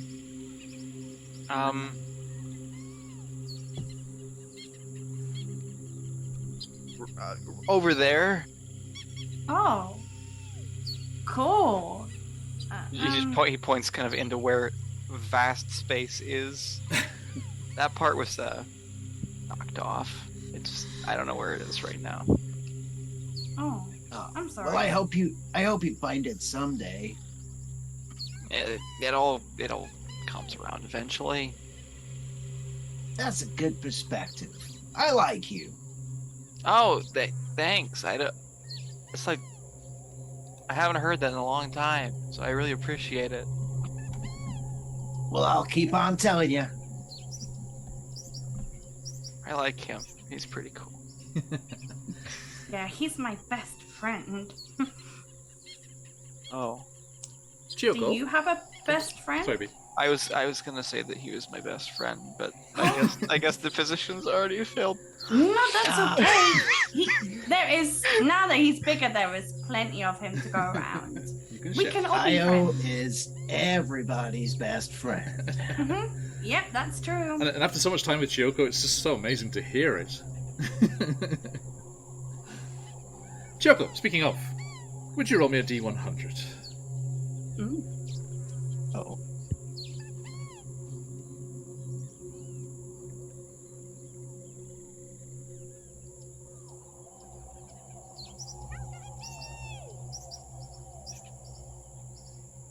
$51.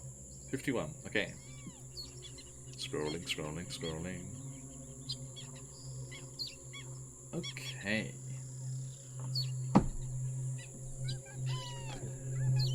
Marcus,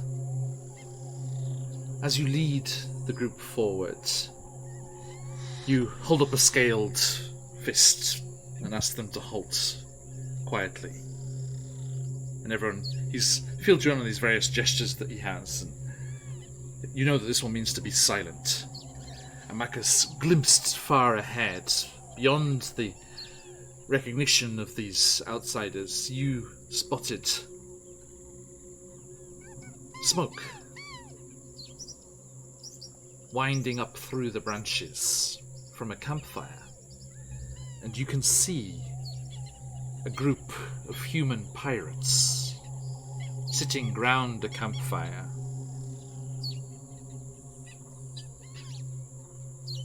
These little encounters as you go through the jungle here are going to be a skill challenge-esque, as you have encountered before in the Goblin Cave. Please tell me what you would like to use of your abilities. And if you are successful, you can circumvent any of these dangers and encounters. So tell me, how do you approach this, as this group of pirates are tucked right in the direction the compass is pointing?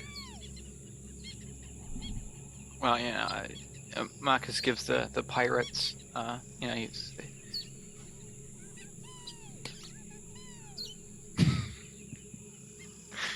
The universal symbol for that fire up ahead is pirates. We really don't want to fight them.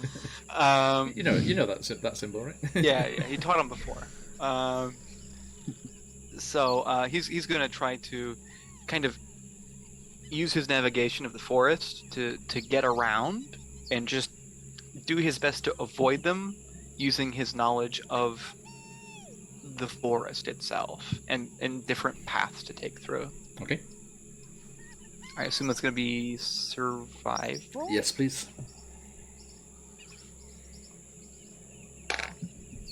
16. Okay.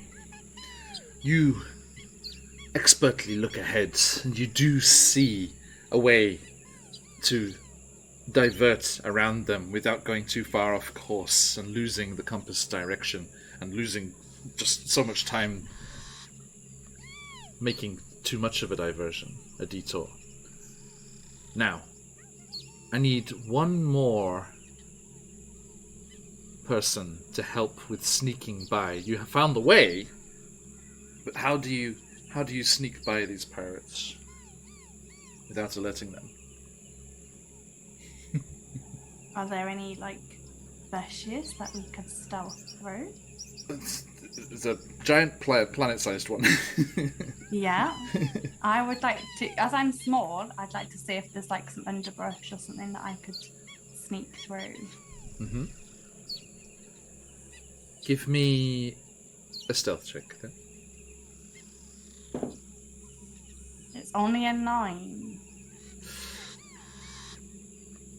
As Beatrix tries to keep as quiet as possible and sneak through some of the more heavily foliaged parts of this detour of Macus's, she goes into the undergrowth, but the rustling and the breaking of twigs with those big boots And the coughing. and the coughing from the space lurgy does make a bit of noise, and you see some of the pirates start to look up curiously and look around, noticing something different from the normal noises.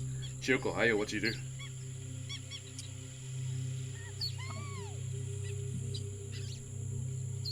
Let's have a look. I think that seeing their attention being drawn away,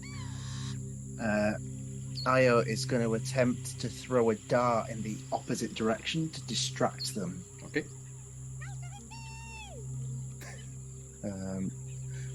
Sorry, So, deception? I thought it was such a be alien. That'd be a deception check? Well, let's see how well you throw the dart. Oh, I'm going to actually throw that. Okay, that's fine. With me.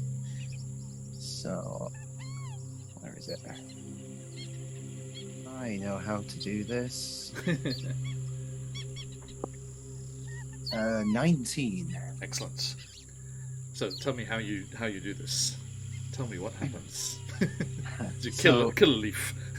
I can see off in distance ahead that B is going through this underbrush, and I hear the coughing, and I see that their attention is being drawn towards there. So I reach into a inside pocket and just fling a dart going past them to strike a tree on the opposite side.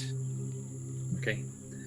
As it thunks into the trunk of the bough that swoops down from out of the canopy above in that direction, you see the pirates who are starting to look curiously in B's direction.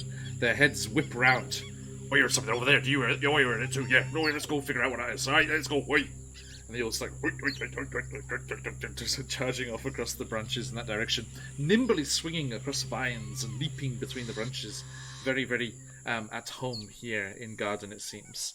But they do go crashing off, and you can hear them blundering around in the foliage in that direction as you all sneak by successfully, following Macus's detour, and loop around and back on course.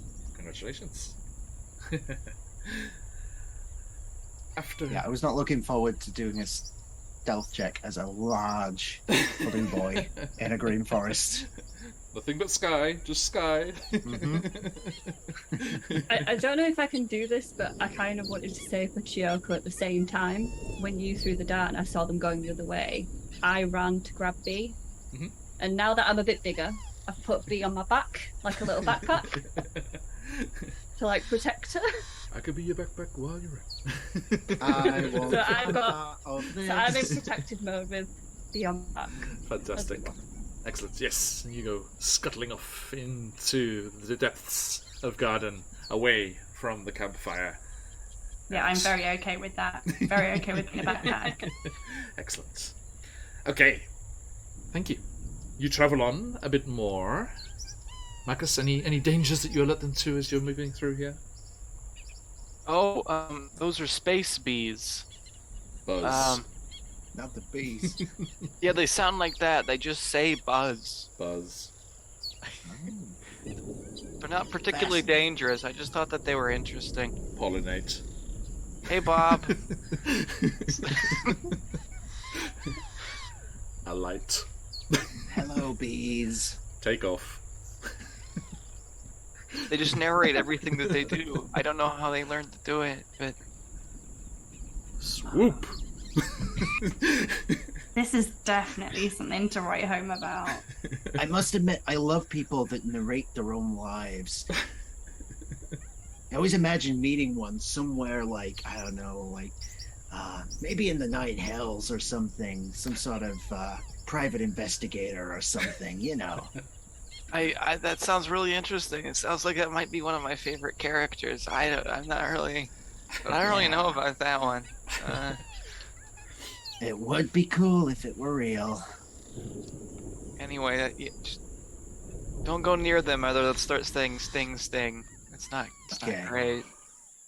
The tragic tale of Vincent Trench and his secretary. The sacrifices made, the love lost. That was a love story spanning Dragon Heist and Descent into Avernus. Good character.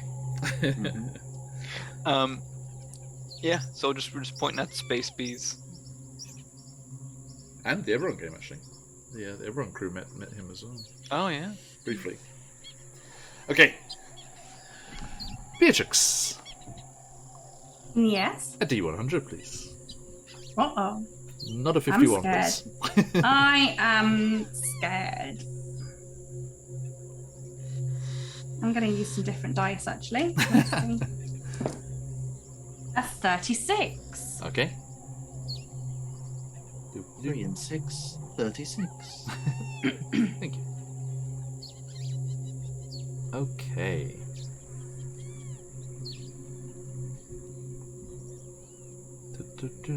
Sorry. Patch, roll me a d8, would you, mate? Oh boy. D8, you say? Mm-hmm. I got one of those somewhere. 6. Thank you.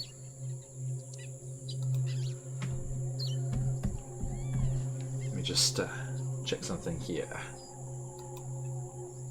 John I casually always checking. get scared. Yeah, I get scared when this happens. John casually checking how many hit points a space Tarask has. Oh, or how many Wow. stings a space bee does. Crikey. Bee gets stung by space bee. It's not. Hopefully not. It's not pleasant. There's a strange noise off in the foliage. And that doesn't work. Not strange enough. Let's try this one. It was pretty weird, to be honest. A crashing of the undergrowth. And a stampeding of hoofs. As one of those space pigs rampaging. This is not one of those tame dockside ones. This is a wild, six-eyed space pig. Mutated by the ravages of wild space. Not blind, he's got 6 eyes. Rampaging through the parts of garden here. What do you do? Oh god, it's a space pig mutated by the Yes, yes. ravages of space. How do I stop it? Marcus, have you ever come across one of these before? Yes. Ah. Space pig, Oh boy! please stop. Whoa! And he's gonna start talking to the space pig and like kind of I'm gonna copy what Marcus is doing. Okay. moving around in an attempt to. Yeah. Io will just like think about what was said about the space bees and start going, oink, oink. Chiyoko, what would you like to do? I'm gonna pull out my blades and go, what does it taste like? Space pork. Okay. Space bacon. Are you trying to be intimidating, Chiyoko? perchance? I think it probably. Hunger's probably taken over again. Okay. Would you like to give me an intimidation check, please?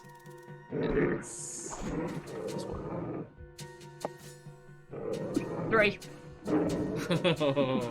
Okay, you look well, you don't look so threatening as you do hungry, but so is this mutant six-eyed space pig as it comes barreling towards you. Calm down, buddy. Calm down. Oink! Oink! Oink! Marcus, what are you doing?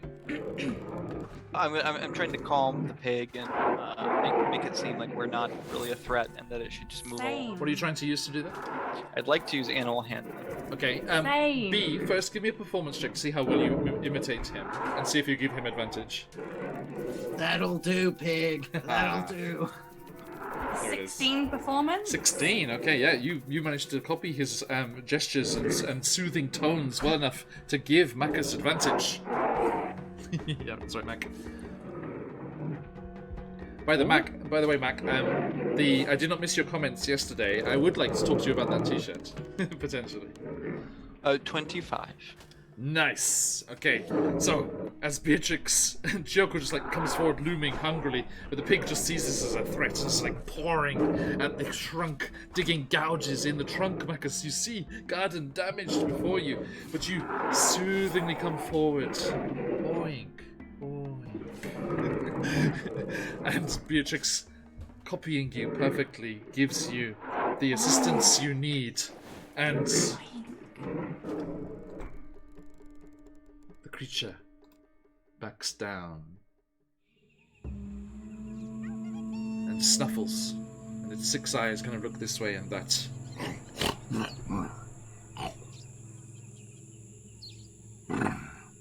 Oink. Oink. It grumps down its big, stubbly belly against the trunk. It looks like it could potentially be ridden, as you have tamed the beast. I was hoping you'd say that. Does anybody want? I'm too big for this. Well, that definitely puts me out of the equation. Yeah, no. Kyoko and Beatrix, I feel you're that, relatively I have small-sized. the very important task of holding the compass. So I'm gonna scoop B back up onto my back so she can hold the compass, but I will ride it. Ah, So you Ride could, the bacon, bit weird, but riding bacon. Yeah. I had the idea of the cat being the backpack for the elf, but I didn't want to say it earlier. But this is better. This is it. So, yeah, it's a backpack section. Matryoshka dolls from Adventurers here. Kyoko, you are checking out that back bacon. It's like, okay. Yeah. Yes. Just see if I can slice a bit off. You should. that may break the taming of this of the pig that's happened here. Well, You just should think about swing B up in front of you and like have you like a parent and child like riding like a horse. Oh, that's cute. Yeah, I like that. I'd imagining- rather sit in More front. fan arts that we want. Just I'd imagine rather sit in Kyoko, front. Kyoko with B and a papoose. So Yes. I'll put her on the back and I could just see B just like shimmying around. I go, Nope. like, okay. A papoose Just stop me. sounds Okay. perfect. So Ayo, Papoose me, baby! Ayo and Marcus lead the way as Beatrix and Kyoko on the back of a six-eyed mutant space pig starts to clop their way along the branches on the hardwood of Garden's boughs towards their destination. Could this technically be a character now for Oops All Pets? It could. It does meet the requirements. I see a donation. Thank you, Powers. We need to name it. Thank you. Does the person who just donated, do they want to name our pig? Oh wow. Space Bacon. Dinner. Thank you, Powers. Bacon. Wonderful donation. And you have been Powers. You have been given the opportunity to name our six-eyed mutant space pig. if you are in chat there still, thank you for joining us. Look at that, 1,890 and mere 110 away from the goal. Can you do it, folks? They may Let's do it. be about to land in some hot water, so if you want to help them out. Who knows? Who knows? Let's not have a repeat of yesterday. There is a lot of warm water in this area, so like if you land in the warm water, like get out of it because it usually is boiling. Okay. Is that the lizard folks? Hey, Powers. Who's rolled on the wheel today, Mac? Everyone rolled on the wheel. We had a fantastic $100 donation. Everyone got a roll of the wheel. That's why Io is huge and Kyoko is bigger Normal. than they were. Yes, not small anymore. I have a wild magic surge sat waiting for me, and Beatrix became very wise in the ways. I think that's what enabled you to copy Io so perfectly. I got I agree. I got an advantage. In case the joint comes up with babe face. Spork. Oh, I like Spork. Spork. Space pig. That's good. I also like Spork. That's very good, Can Turbo. we go with Spork? Love it. Love it. I'm I down for think Spork is a great name for the that. Spork, pig. the six-eyed space pig. Yep. You shall henceforth be known as Spork. I now want fan fiction. Seems happy enough. Just like grabs a passing leaf and just like pulls it. The whole branch kind of like creaks around and finally gives way and just like whips back. And like Io just like absentmindedly like bends underneath it as it whaps around towards him. Whoop.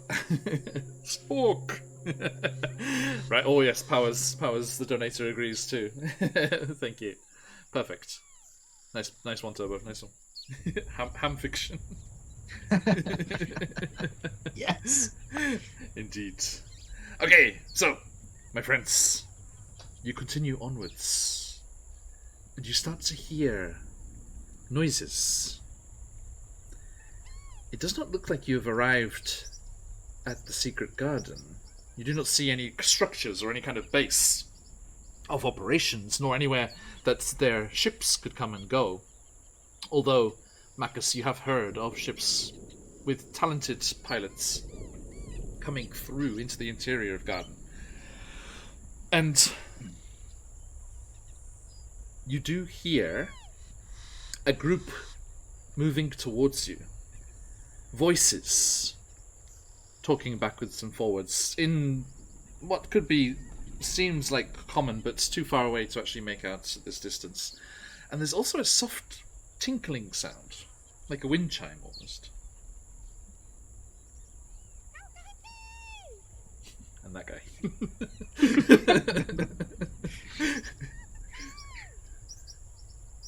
But there's a Sirenscape April Fool sound set they put up there, which is like laser dinosaurs on the something planet. I forget.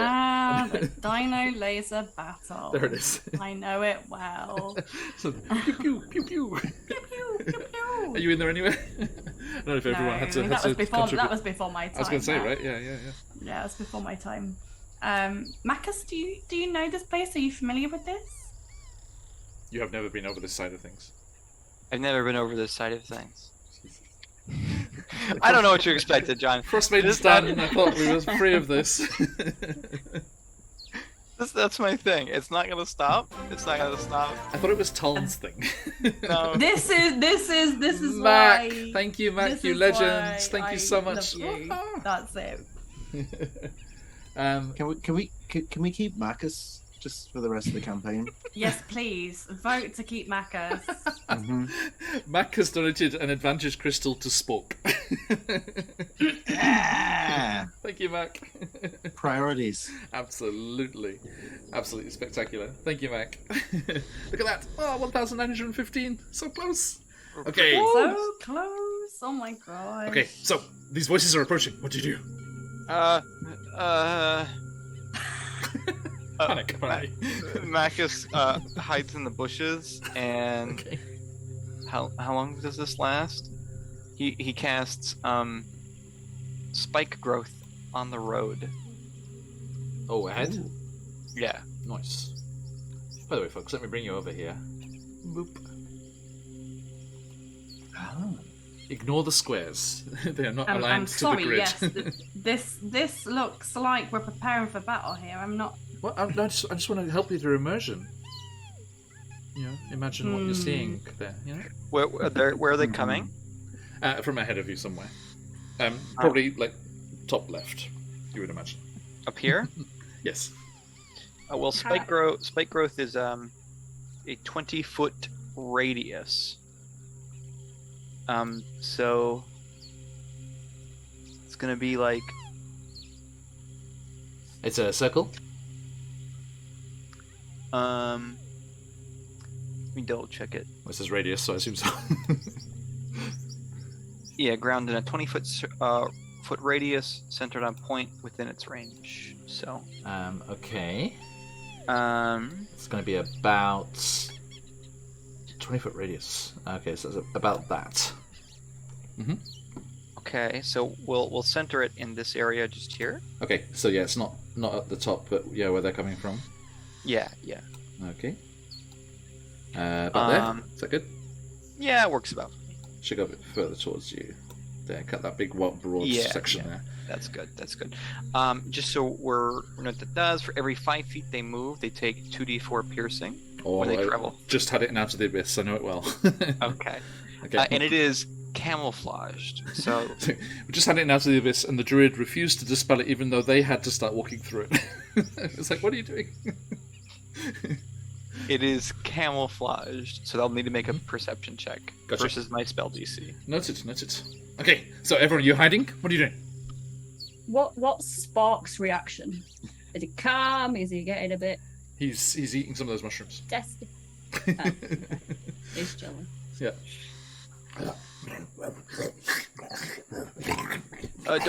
Don't step in that. It hurts. Oh, it's not over there. I'm just letting them know. Okay. Sorry, I just assumed you're talking to Spock. Oh, I didn't cast Talk with Animals. Note to self, cleric character who is constantly talking to God. God is GM John. Hi.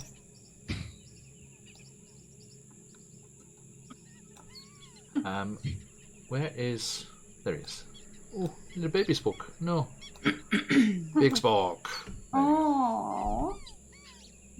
I am gonna get off Spork then. Yeah, there's more foliage than this. It's more leafy than this, so you can hide. I'm gonna hide. Okay, can I have a group stealth check, please? Group stealth. 18 Yes.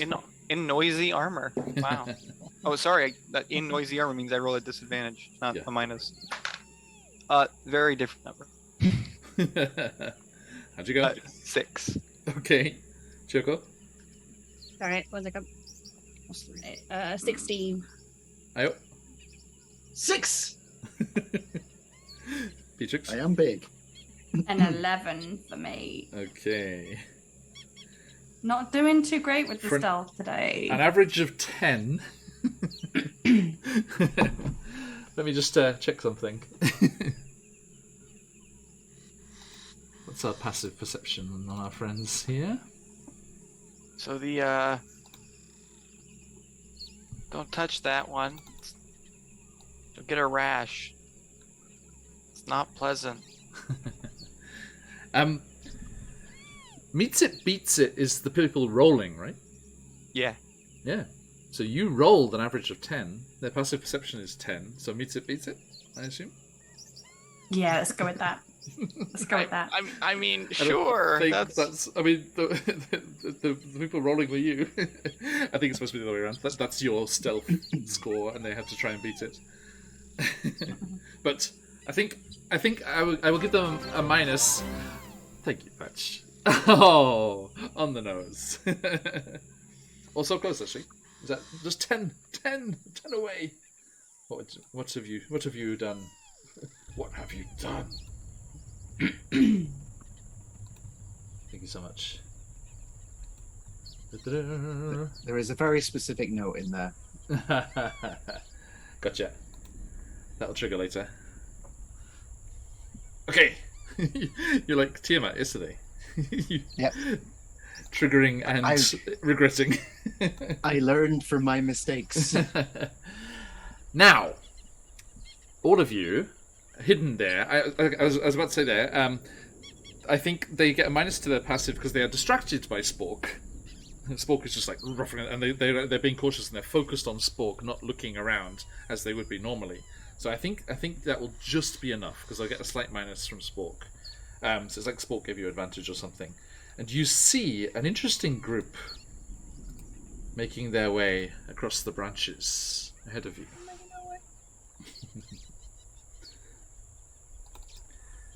Fascinating looking creatures.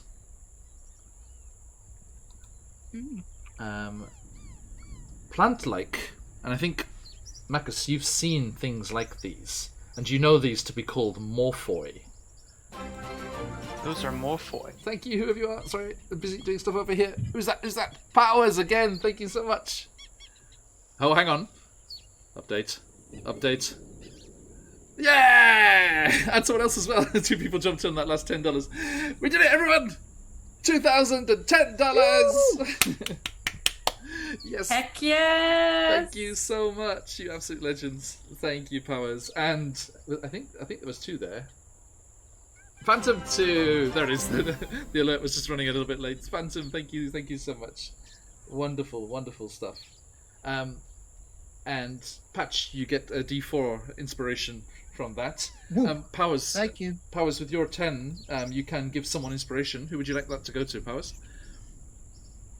Thank you, everyone. Oh, Apsy, cheers, mate. Thank you for the sub before. Good to see you, mate. Did it! But sorry, we have something to do here. You see these very interesting looking creatures. Boop. Galumphing. Oh. These blue-skinned humanoids wield tridents and have unusual faces with vertical eyes but no mouth or nose. And they are all kind of galumphing along, surrounding a white-furred felis in extravagant adventurer's clothes, a whip coiled at her hip. As Gyoko, for the first time in a very long time, you see Mika, the Merciless.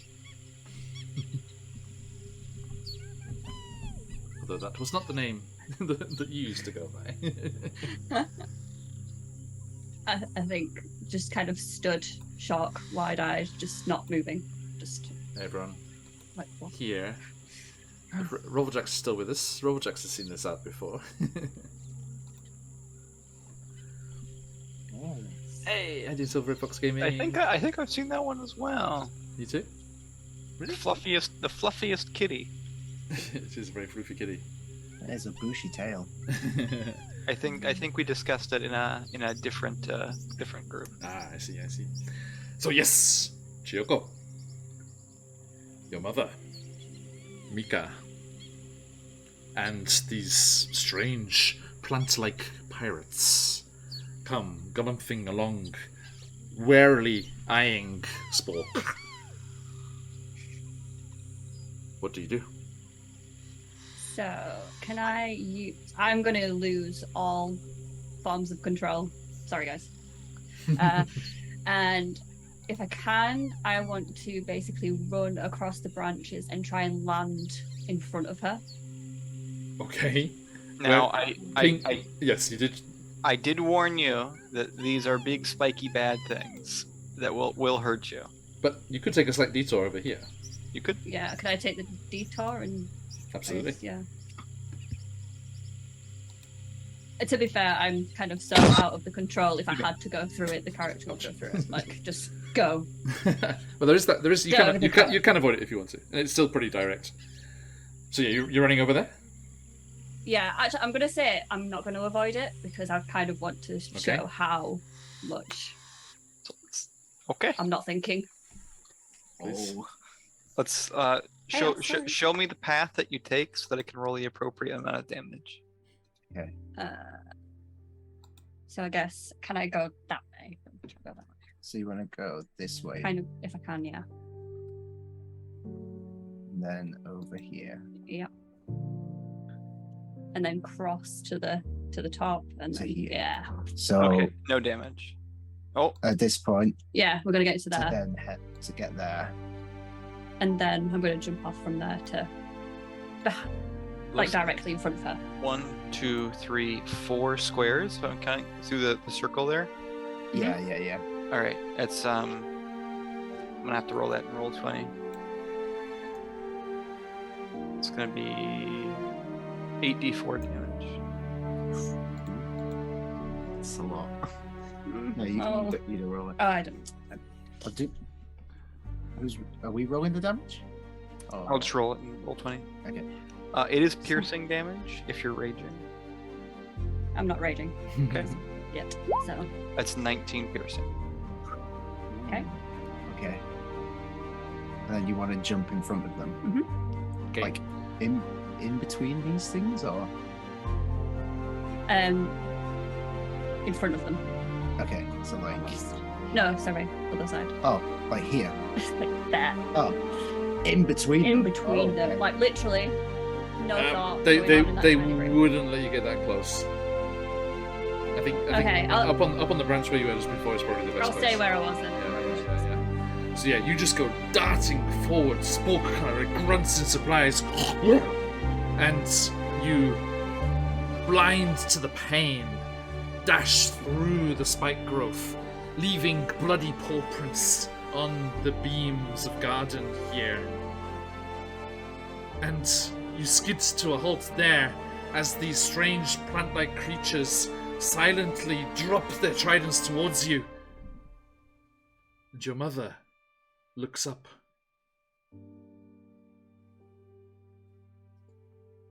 What? No. No. Why? How? Stupid child. What are you doing here? Mom?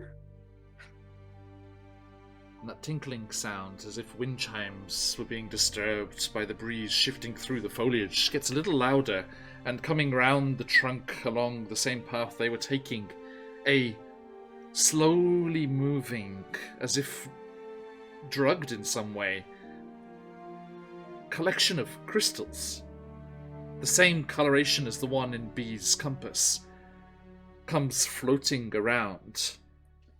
And as they shift and align towards you, you can see that they are hovering in the air, clustered together in the shape of a winged creature, a long graceful neck and a beak, as the phoenix incarnate of Io's lost world comes into view.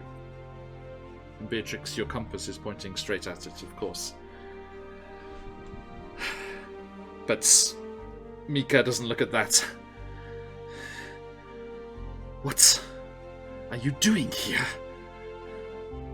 I think probably by this time Io would have tried to follow immediately, but taken a slightly different route as he wouldn't want to You're avoiding that, yeah. cause harm. So like, The plant creatures level their tridents towards you. yeah. So like, I think he would have gone over like this way. Yeah. Do you want to increase your token? Oh yeah. I'm I need trying to bigger, get don't I? me and I'm trying to get myself and Spork into a bush where we're safe and we can watch. Because gently, he's leaning up against him. Here, Oh, like this. Oh, Bay.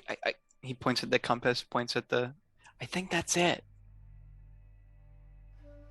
that's what we're here for. Yeah. Okay. Oh, That's what we're here for. sorry. Let's pay. Let's be quiet. I think Let's be quiet. something's happening. Chiyoko, your mother is just stunned. What do you do? I think I'm the same way. Okay. What's going on? Like, you're helping it, right? what they're telling me about you is not true. It's not you.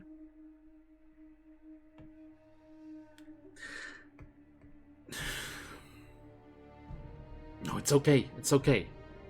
She's clearly talks to the others around her as they're kind of like aggressively moving towards you. And Ayo. It's complicated. You couldn't possibly understand.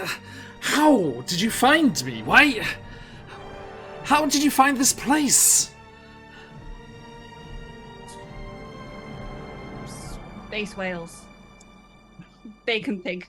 I don't know, that's not important. What we need to figure out now is what's going on here? She almost smiles for a second. Still thinking with your stomach.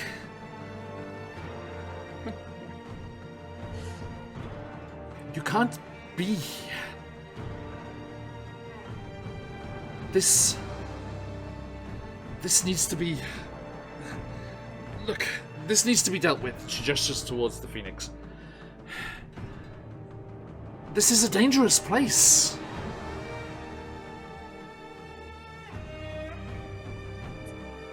Then explain it to me. Maybe I can help you. I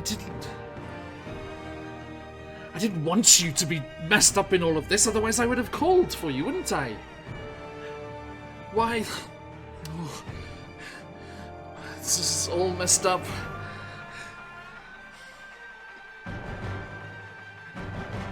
This place is... She stops mid-sentence and looks. What do you mean? No. No! And the creatures kind of turn, they're looking at her, they nod, and all four of them twist and turn, and their tridents clatter to the ground, and they all morph into winged creatures. That same creature that you've glimpsed through the leaves with the floofy tail, and they all swoop down off the branches and disappear. She's like, cowards! No! Chiyoko, I love you, but I cannot explain, not now. Not with what's coming. They sensed it through the branches. There is something that lives in this region of garden. All of you, your friends, you're in great danger. Be ready. And you hear off through the branches a clawing, skittering sound, scraping on the bark and a large...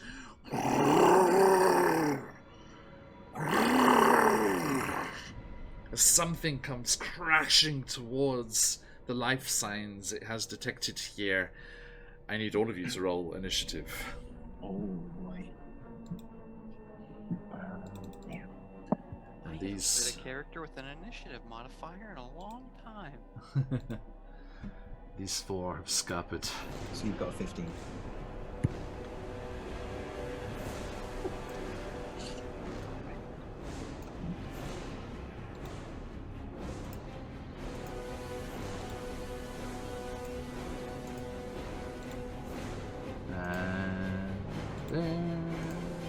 There you go, guys.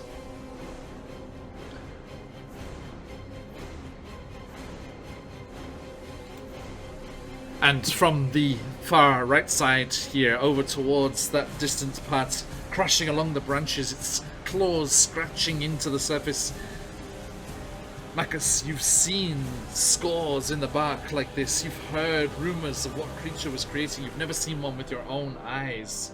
But a huge dragon-like creature, sinewy, snake-like form, twirling and snaking through the branches, its claws gouging big divots in Garden's branches, comes towering through, roaring angrily and hurtling towards its prey as a lindworm comes charging towards you all. Oh god, it's a space lindworm. This was nice. What about... I'm not on the first.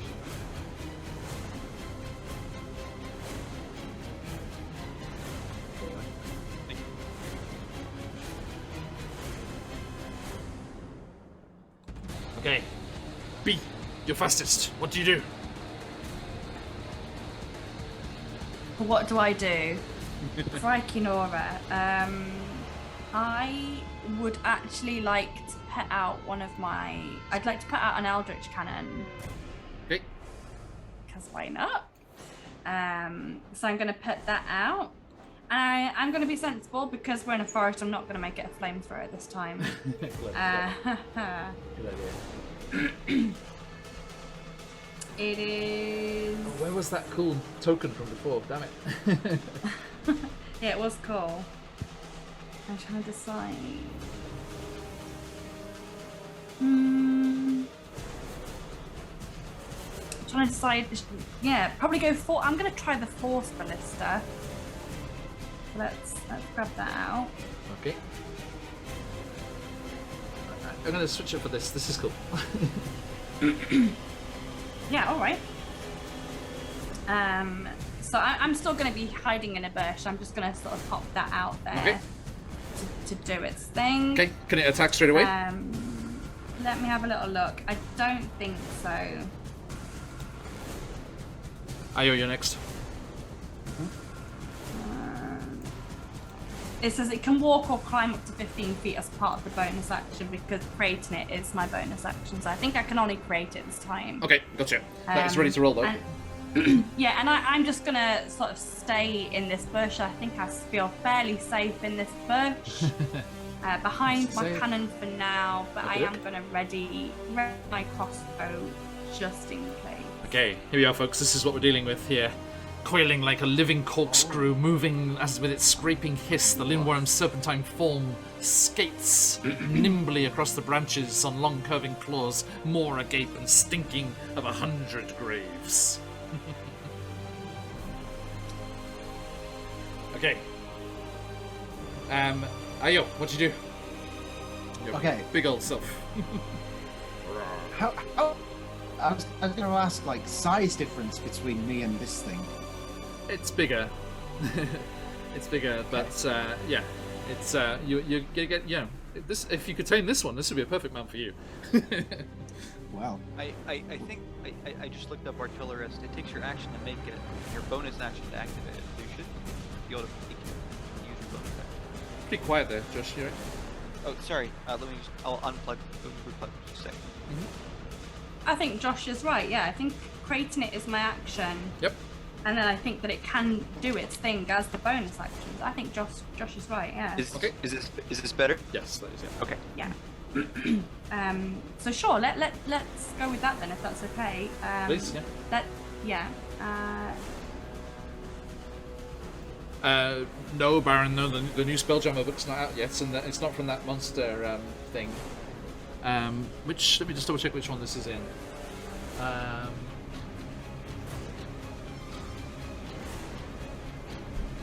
Seconds to get back to you on that one. Oh, there you go. It's in Tome of Beasts from Cobalt Press.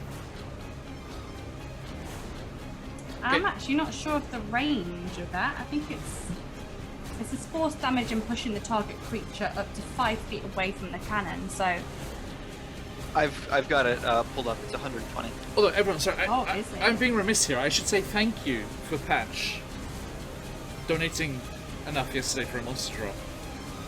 So this is our gift.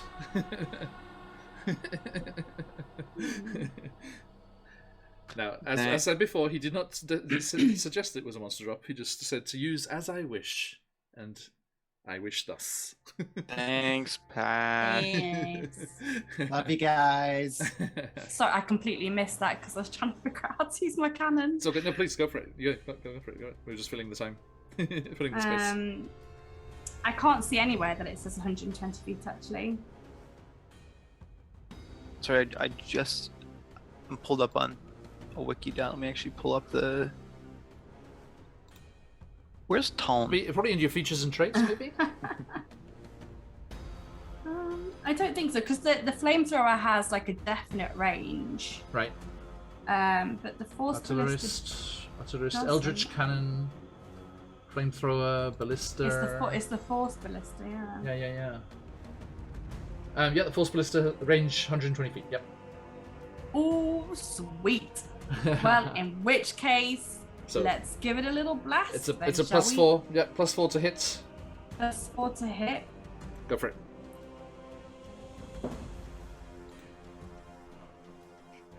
It's only an 11. I don't think that's gonna Okay, hit, is it? that goes whooshing out, but passes by the creature as it nimbly corkscrews out of the way and vroom, into the trees off on the side. Yeah, no, that's fine. Nice. Okay, Yeah, no, I think it's just gonna stay where it is for now. okay, gotcha. So yes, No, I'm gonna hide him in a bush with my crossbow ready. still there. Yeah, okay, Ayo. Okay, so Io will just look back over his shoulder towards Mika and say, "Don't worry, Mrs. Chioko's mom. I'm gonna protect you and everyone." Actually, yes, I need to put Mika in the merciless in the turn order as well. Excuse me. So I will use my 40 feet of movement and nimble monk self to work my way 5, 10, 15, 20, 25, 30, 35, 40 feet. And then, as I have done before, what is quickly becoming Io's special move, totally not ripped off from My Hero Academia in any way, shape, or form, Io will backflip, and as he flips round and faces the creature again, pulls his fist back, and spending 2 key points, launches a fist of unbroken air towards this scaly beastie. Go for it. So that is a strength saving throw from the creature, please. Strength saving throw. Boom. Yes. Is 13. 13. Where is my DC? Oh, it's only a 9, so that's fine. It takes half damage and doesn't get pushed away. Okay. Which is what I was looking for. So that is. So half of 15, so 7. 7. Yep. Okay. Thank you. Yeah. Okay. So yeah, you just like slams into it, and it does kind of dodge out of the way and like coil up against it, but it does get damaged. Yes. Delaware smash. Absolutely. Nice. Anything else? I'm just gonna hold my ground now and face this creature off. Noted. Okay. As you do that, there is a cracking sound from behind you as Mika looks to you. Chiyoko, stay back. Get to safety. I have this under control. And she just grabs that whip off her waist and just like cracks it up. It wraps around a bunch, and she just swings over there next to Ayo. And as she lands next to you, now then, big fella. She lands on the deck there and throws 3 daggers at the creature. Hits. For a total of 22 damage. 3 daggers just go boom, boom, boom into its soft Mother, underbelly. yes. Okay, that's in there. And that's Mika's turn. Chiyoko, in your mother's footsteps. I know. Yes. So I obviously can't swing across as cool as my mom. My mom's cooler than me. So I'm gonna try and work my way around, probably, I guess, around the top, Okay, so I don't get hurt again. sure. Uh, If you can dash, you go double movement. Yep. Yeah, so if you dash as your action, you can do 50 feet. okay. Yeah. So just, I guess, as far as I can go. With the large size, she'll have 30-foot movement. Ah, Regular. 60 feet. Yeah, she goes 60 now. Mm-hmm. Okay.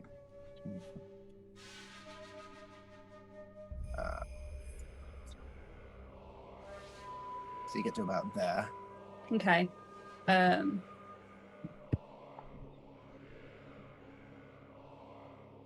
Yeah. That's I'm your gonna be like- action and your bonus action. No, movement and action. No, movement action. So can I just get super angry? Rage. So I'm gonna rage. I'm just gonna scream. Like, Yes. no one tells me to stay behind. No. Mom! Okay, noted. Thank you. The creature comes tearing towards you two, and it goes for Io with its first attack as it tries and bites you, Io. 24. Yeah, that'll hit. That is 14 piercing. Oh. Okay. Just a scratch. And its second attack, Claws, goes also for Io. Okay. 23. Yeah. That's 24 slashing. Well. Oh. Okay. You okay? Yeah. I mean, 24 is my max HP, so it's a good job I wasn't at 0. It is. I am down. Okay. Oh, Tayo goes. Io, sorry, goes down onto the deck. There. I'm getting flashbacks from yesterday. Okay. Oh no, I didn't put the other set in this one. I should use this one instead.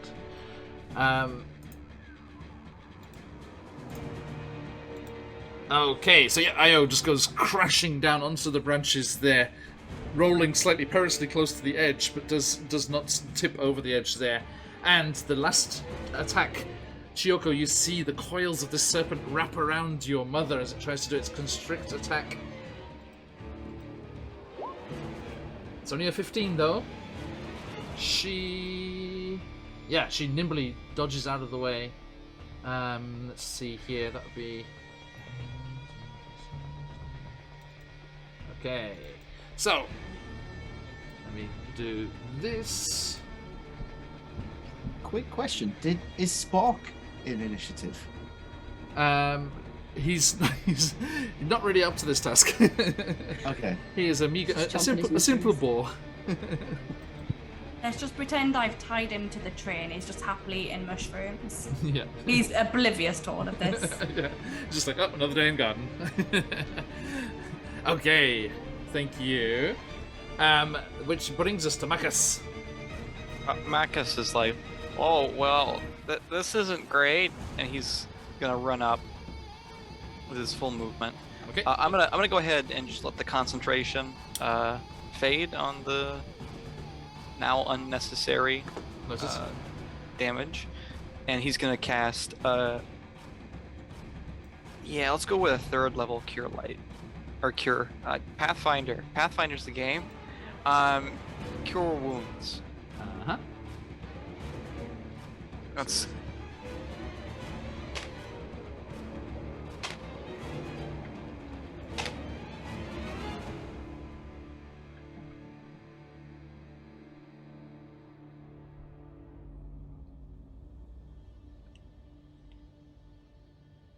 It's going to be 18 of the healings for our good now not downed friend. Okay, there you are. Ayo, you are conscious but prone. Thank you. Don't die, please. You're my best friend. Okay, B, back to you. Back to me. I'm literally gonna stay where I am, where it's safe. Like, I am not gonna invite danger on myself if I don't need to, but I'm ready when it comes. So I'm just gonna let my Force Ballista do its thing. Mm-hmm. I'm just gonna keep Spork safe. Just let my Force Ballista do its thing. So that can move up to 15 feet. So I've forgotten how to move things. Goes to It's there. the ruler, isn't it? Yeah, Yeah. awesome. Mhm. And then it will blast the horrible worm thing. Okay, So shoot. +4 to hit. Yep. 15. Okay, there is a word. Meets it, beats it. Sweet. All right, let's do some 2d8 damage then. find the right thingamawhat's. Ooh, nice. 14 points of force damage. Okay, slams into it. Recoils violently out of the way angrily. Yes. And it gets moved 5 feet back as well. Okay. Mhm. Thank you. And that's it. Okay, Ayo. Well, that hurt. I'm gonna use half my movement to get up from being prone. And I'm gonna say, I'd like to see you try that again, mister. And I'm gonna need it to make a Constitution saving throw. I can try that again, but I think it would go. I think it wouldn't heal you for as. Oh. 8, Ayo. Sorry. 8. Amazing. That is a failure. As you now see the lindworm levitate 20 feet up into the air, unable to move itself. Okay. Well, no, it can move if it can grab onto something, right? It can only move by pushing and pulling against a fixed object within reach, but it's 20 feet up in the air, so... Noted. And then, what is it? Does that last for one turn, or it saves again, or later, or what? I believe it gets... hang on. It's concentration up to 10 minutes, so I think it gets to save every turn, because I get to move it another 20 feet on every turn.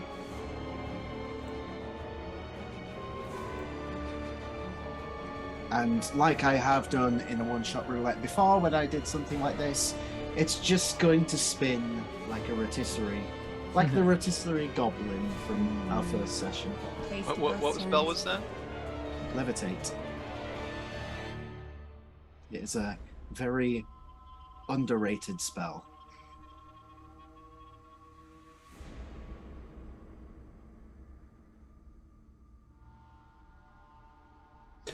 Ooh. No, there's a problem here, mate. It can only levitate something up to 500 pounds. This is more. This is heavier than that. Oh. Okay. This is a huge dragon-like creature. What the question is? Would I have known that? You could eyeball it. Okay. Instead, then. Yes. We'll turn back time. That never happened. No, it's okay. It's okay. No problem. Although Cheers, Pato. Beyond seems to still think that I'm dead, which I'm not. Let's fix that. That's fine. All right. So instead, I will take out my quarterstaff, lunge towards it, and I'm gonna hit it. Go for it. That is a natural one. No. So that is a miss. I hit the branch and it bounces back into my forehead. That jolt that goes up your arms. But that's no cool. So bonus action, key point, flurry of blows. We're gonna try and punch it twice. Okay. So first one is, oh shit, they're really bad. That's a 14 and a 12 to hit. 14 and a 12. Okay. Yeah. They both miss, I'm afraid. It's a wily creature. It is. Anything else? No, that's it. Okay. Mika dashes over here, and again, daggers go flying out towards the creature as she flings them in its general direction. Misses though. Oh, miss. And one hit. Oh dear, not as good that time. But 8 piercing. As the dagger thuds into its side and it screeches and angry. Oh wow, she's merciless. Chiyoko. So I might need your help with the thing. I want to try and get towards this area here. Okay. So I just don't know how far I can get with 15, 20, 25, 30. 30. That's fine. So I am very aware that I am very injured because of my stupidity earlier. So I'm going to try and keep my distance and make my way here, where I'm going to try in angry state, I'm just going to throw a javelin at it. Go for it.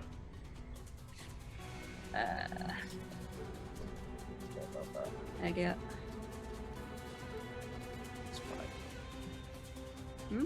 Plus 5, yeah. Wait. Huh? Yeah. Oh! That went somewhere. 9.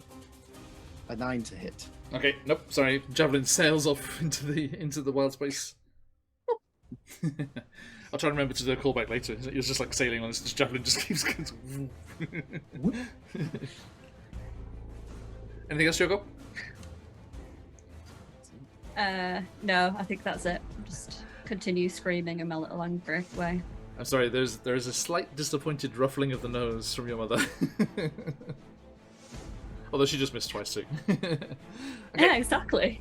The creature it can actually reach across that gap and still get Chioko's. Your mother as well, Chioko. So, I will roll to see. But sorry, it's after you. I'm afraid, Io. I am rolling these. I promise. Chop. 23. Yep. 13 piercing. Okay. Second attack. Your big blue boy right there in its face. Claws. 19. Yep. 20 slashing. Okay, yeah, I'm down. Ah! I've seen this one. I think I was in it. Tears into you again, and then the coils flash out towards the mother. This has not been a good week for me on Phoenix Iwaki. 23 will hit. Your mother takes 8 bludgeoning and is grappled, wrapped up in the coils. He was ruffling the nose now, Mom. She looks at you haughtily as she is reduced to a mere 100 hit points. What level is she? Holy shit. It's more than I've got. She's been busy. She's been busy. She was the encounter before. Marcus. Healing word. Okay. Welcome back. Just level 1, so you're not gonna get that much. Mm-hmm. It's gonna be 6. I'm alive. It's more than me. I'm gonna cast Toll the Dead for a DC 14, Wisdom save. Wisdom saving throw. Okay. All the day. Whiz. Yeah. 17. No damage. Okay. Through. I think actually it's not like a normal bell sound. You like slam against the bark of the tree. It's just like gong, gong, gong. But yeah, it doesn't do the thing. Okay. Well, that's not great. B. Full cannon. We're gonna go over here. Okay. Muted. Thank you. I Are can you- see that people are starting to get into trouble, I think. Yeah. Are you on deck? So I think I am actually going to move a little bit closer. Not too much then. I'm going to move closer to my catapult. Yep. Go for it. I always forget how to move. I think it's that. Mhm. I'm going to move there. No, So there? I haven't Yeah. moved. I'm rubbish Okay. with Roll20. It's okay. And then I'm gonna nervously take a shot with my crossbow, which has got a range of 80 feet. Go for So it. should we? Yep. You're good. Ay, only an 11. So Nope. that's Misses, not I'm afraid. gonna hit. And then your cannon. Yeah, it's not gonna hit. And then my cannon's gonna do its thing. Oh, only a 10. So that's also not gonna Yeah. hit. Impacts in the branch on the far side there. Okay. Yeah. Sorry. We tried. Ayo, you leap to your feet again, nimbly. Do that cool like kick-off thing. Bloop. Oh for it. boy, you've really got me at Jiff now. Well, Ooh. Hold that thought. Sorry, I'm doing Phantom a disservice. As this happens, you spring up. The Lindworm is engulfed in a wild magic surge. What's that? Oh, you rolled a 6? That means that the Lindworm dies and everyone gets 100 gold. Wow. 75.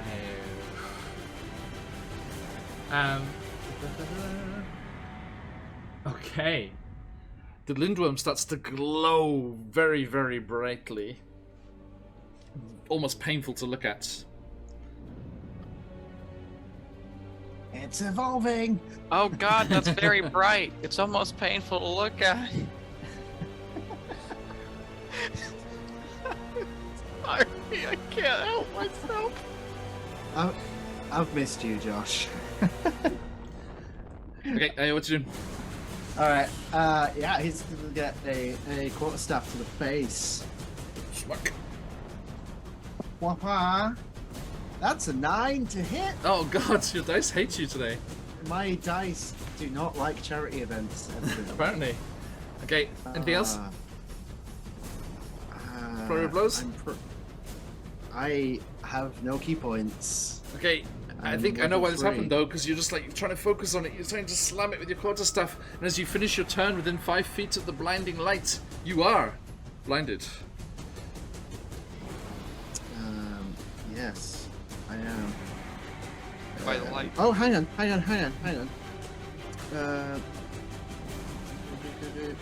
I do actually, I didn't realize this, I can bonus action attack with an unarmed strike. Okay, go for it.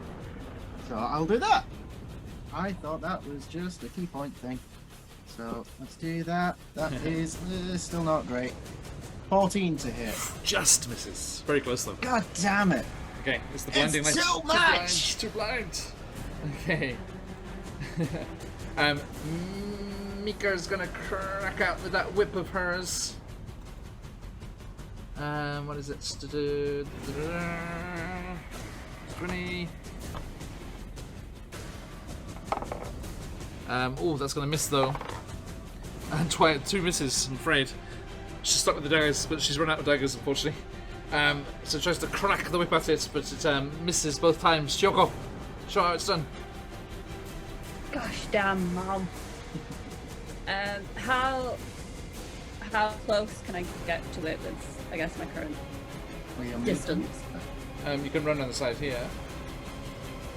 You could get there. Yeah. 10 feet. 2 seconds, You I'll get check to for where- you. I think you could get to where I am. Yeah. You can get to I'll there. get to where about you are. Silver Red Fox Amy with the subscription. Thank you so much, my friend. 4 What's months. Legend. Just that low. Okay, so yeah, you run over to yeah. the branch there. Okay. Would I be able to reach it with my blades by there? If I jumped? No. Okay. You're gonna dash, so you're next to it next time. Yeah, I can do that. Okay, so you dash along to it. There. Mhm. Okay.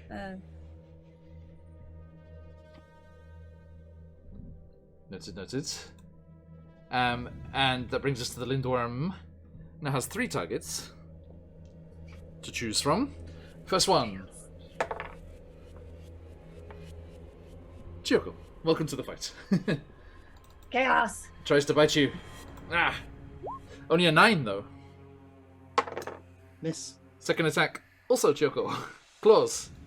God damn. Natural 20. Fuck's sake. Kyoko, it spins as you try and creep up behind it, sensing your vibrations in the branch as you move along behind it there. And as you do, it snarls and tries to bite you. But you just nimbly duck out of the way, avoiding it. But then, not seeing the claws swiping up from underneath, it catches you right in the stomach. And Sneak attack. that is 24, 28 plus these 28, 34. A lot. How much? How much, John? What's your max HP? 24.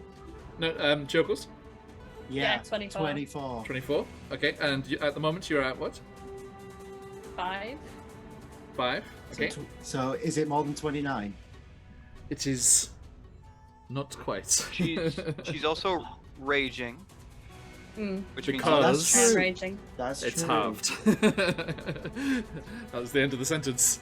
If you weren't raging, Okay. that would have killed you outright. Woo! First So, time! Woo! so that is 24, 28, down. 36, 42,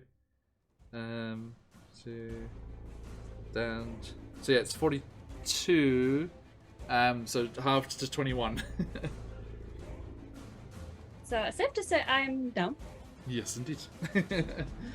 So yeah, you just hear your mother just no, and you are just sent just skidding across, your blood pouring onto the branch as you go unconscious there, and its last attack. It already has your mother in its coils, so it has to be on your mother. The constriction attack. Yeah. Also hits 12 bludgeoning. And Marcus. I should have looked this up before. Sorry. Be your next. Drag. Can I drag him? Sorry. It said, can I use the drag action even though he's... No, it's too big. Too big. Okay. Well, it's gonna be a healing word. Obviously. The first action, healing word. See, this is when Josh said they need a healer. I was like, nah. It's gonna be 6. Okay, Diogo, you are brought back to consciousness with the magics of Garden. And he's gonna... Marcus hasn't mentioned, but he is a cleric of Garden. Garden is his god. It's true. I haven't mentioned it at all. And he's gonna just kind of run up here and just be like, best friend, get behind me, and he's gonna try to toll the dead again. Okay, wisdom saving throw. Yep. DC 14. It's 18. Sorry. Yep. No damage. Okay, B.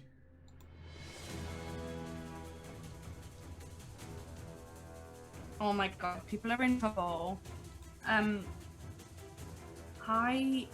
gonna start to panic, but I'm gonna think, no, I've heard that I can do something. I'm just gonna try it.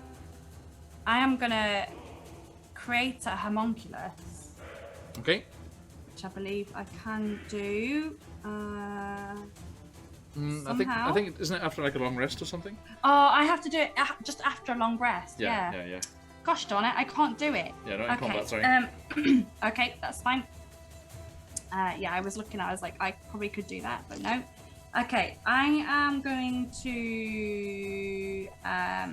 use my cantrip. Then I'm going to use a fireball. Okay, go for it. Okay, let's go for that. Let's go with the fireball. Okay. Come on. Range of 120 feet.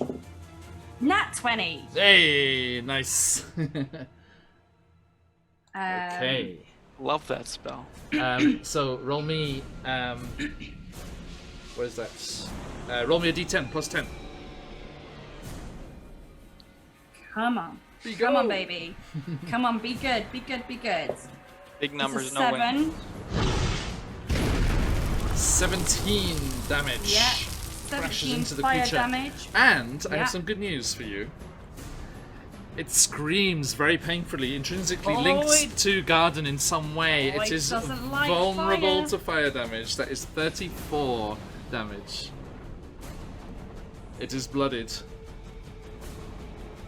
And then obviously my horse ballista can also do its thing. So I'm kind of using that as kind of half cover at the moment. Yeah. So that's just going to stay where it is, and that's going to do its thing as well.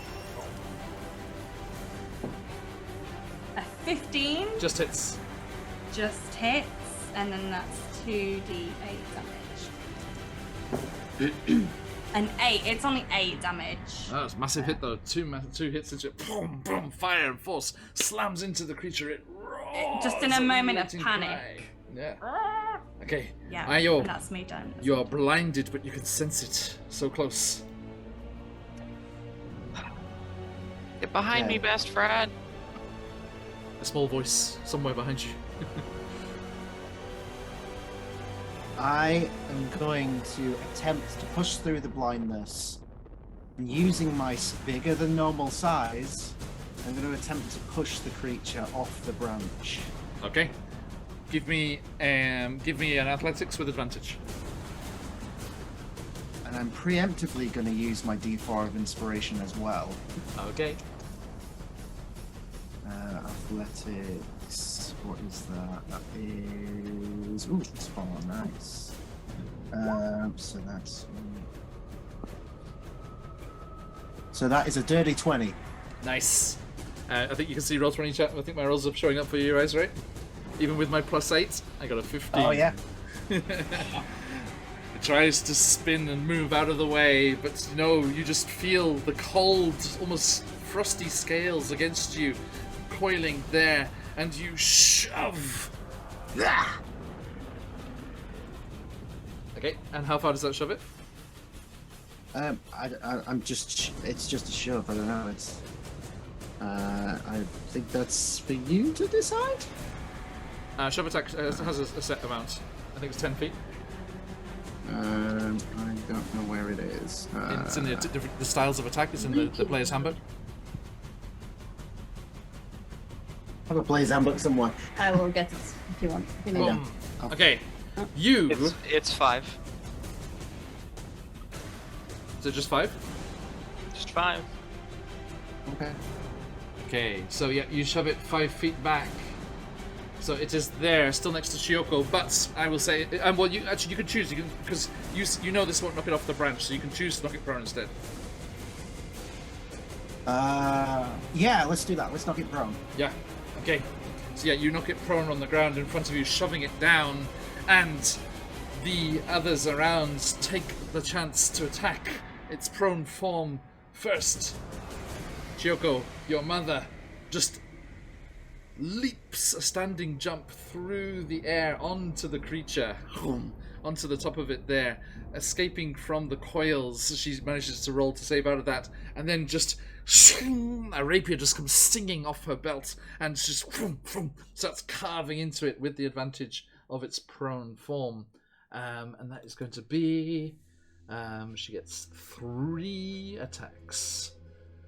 One with the single dagger that she left for melee hits, and the 2 rapiers 1 hits, so that is a total of 8 and 8, so 16 damage. She carves into it,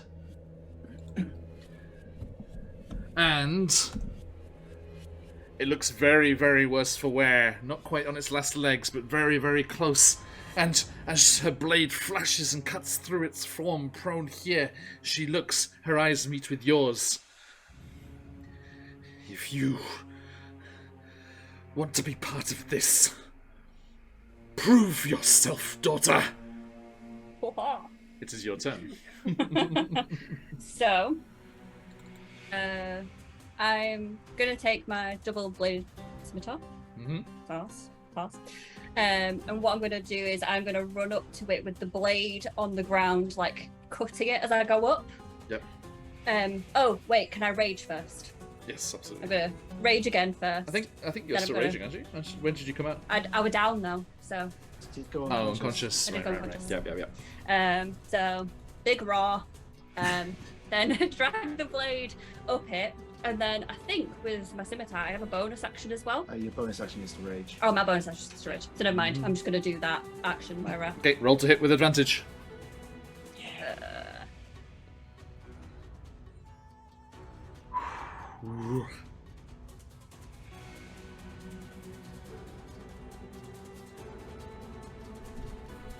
What's that? Oh, natural 20. Okay. I was like, what's that? Barbarian got a nat I am 20. angry and ready. Fantastic. Okay, so if you've got to focus, let those phoenixes fly. That is going to be. Hang on, let me put it up here. Double-bladed scimitar. Okay, that is going to be 2d4 plus 2d4 plus 11.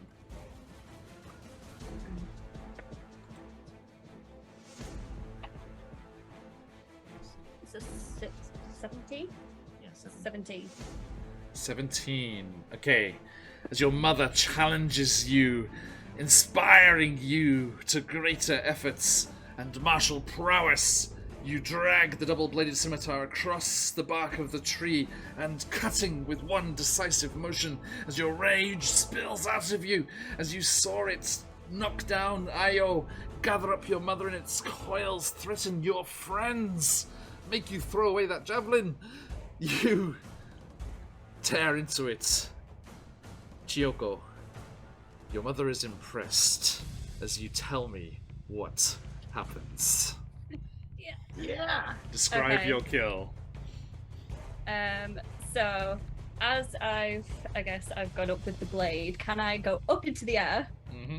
and then I'm gonna spin down to the point can I chop its head off? I'm gonna spin down and chop its head off. Okay, so yes, you go dashing across the branch. The blade swoosh up through the creature. You leap up, the momentum of the strike carrying you up into the air. And as you reach the peak of your arc, you look down, and its baleful eyes lock with yours, but with a look of fear behind the aggression as you plummet out of the air, your blade cutting deep through the creature's neck, and with one final it tumbles off the branch and disappears into those seemingly endless mists beneath you of green dappled lights, and the body goes limp and slowly slithers off the edge as the weight of its tail drags it, and your mother jumps off and nimbly onto the branch at your side. And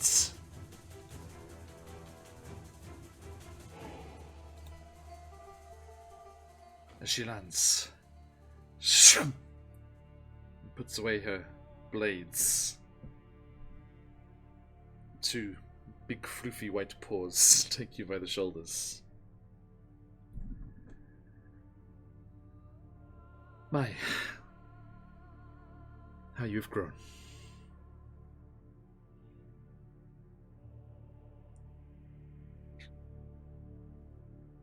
Okay.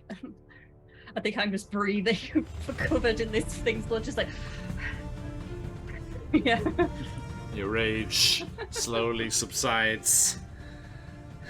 She smiles knowingly, looks to the rest of you. Thank all of you for safely bringing my daughter here. But Chiyoko, if we have our secret garden, what need have I of that secret garden? Come on, let's get out of here before those cowards realize the danger's gone. Oh, just a moment. And he casts create water above Chiyoko's head, and just a giant pool of water just Deluge washes off all the gore. And as a mother's love is reconnected with her daughter, Io looks upon this scene and sees just these happy people, friends, family joined together. He loves this kind of thing. And this, from his unnaturally enlarged heart, this blast of energy, compassion, if you will, erupts from his Navi-looking ass, and as he realizes he's here, where he was meant to be. No, you are all healed to maximum HP, Yeah. including Spock. Not that he needs it.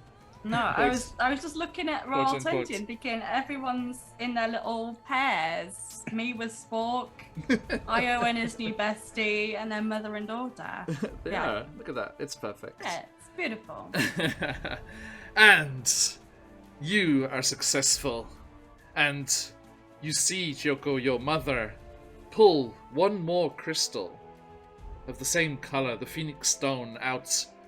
And you see the others that are forming the shape of the phoenix drawn towards it as if they're trying to join with it. And she's like, come on, it will follow. And she just Naruto runs off down the branch. Does everyone follow? I guess. I'm going to Okay. turn around to everyone and just go, let's go. And just see if everyone does follow, because I'm off.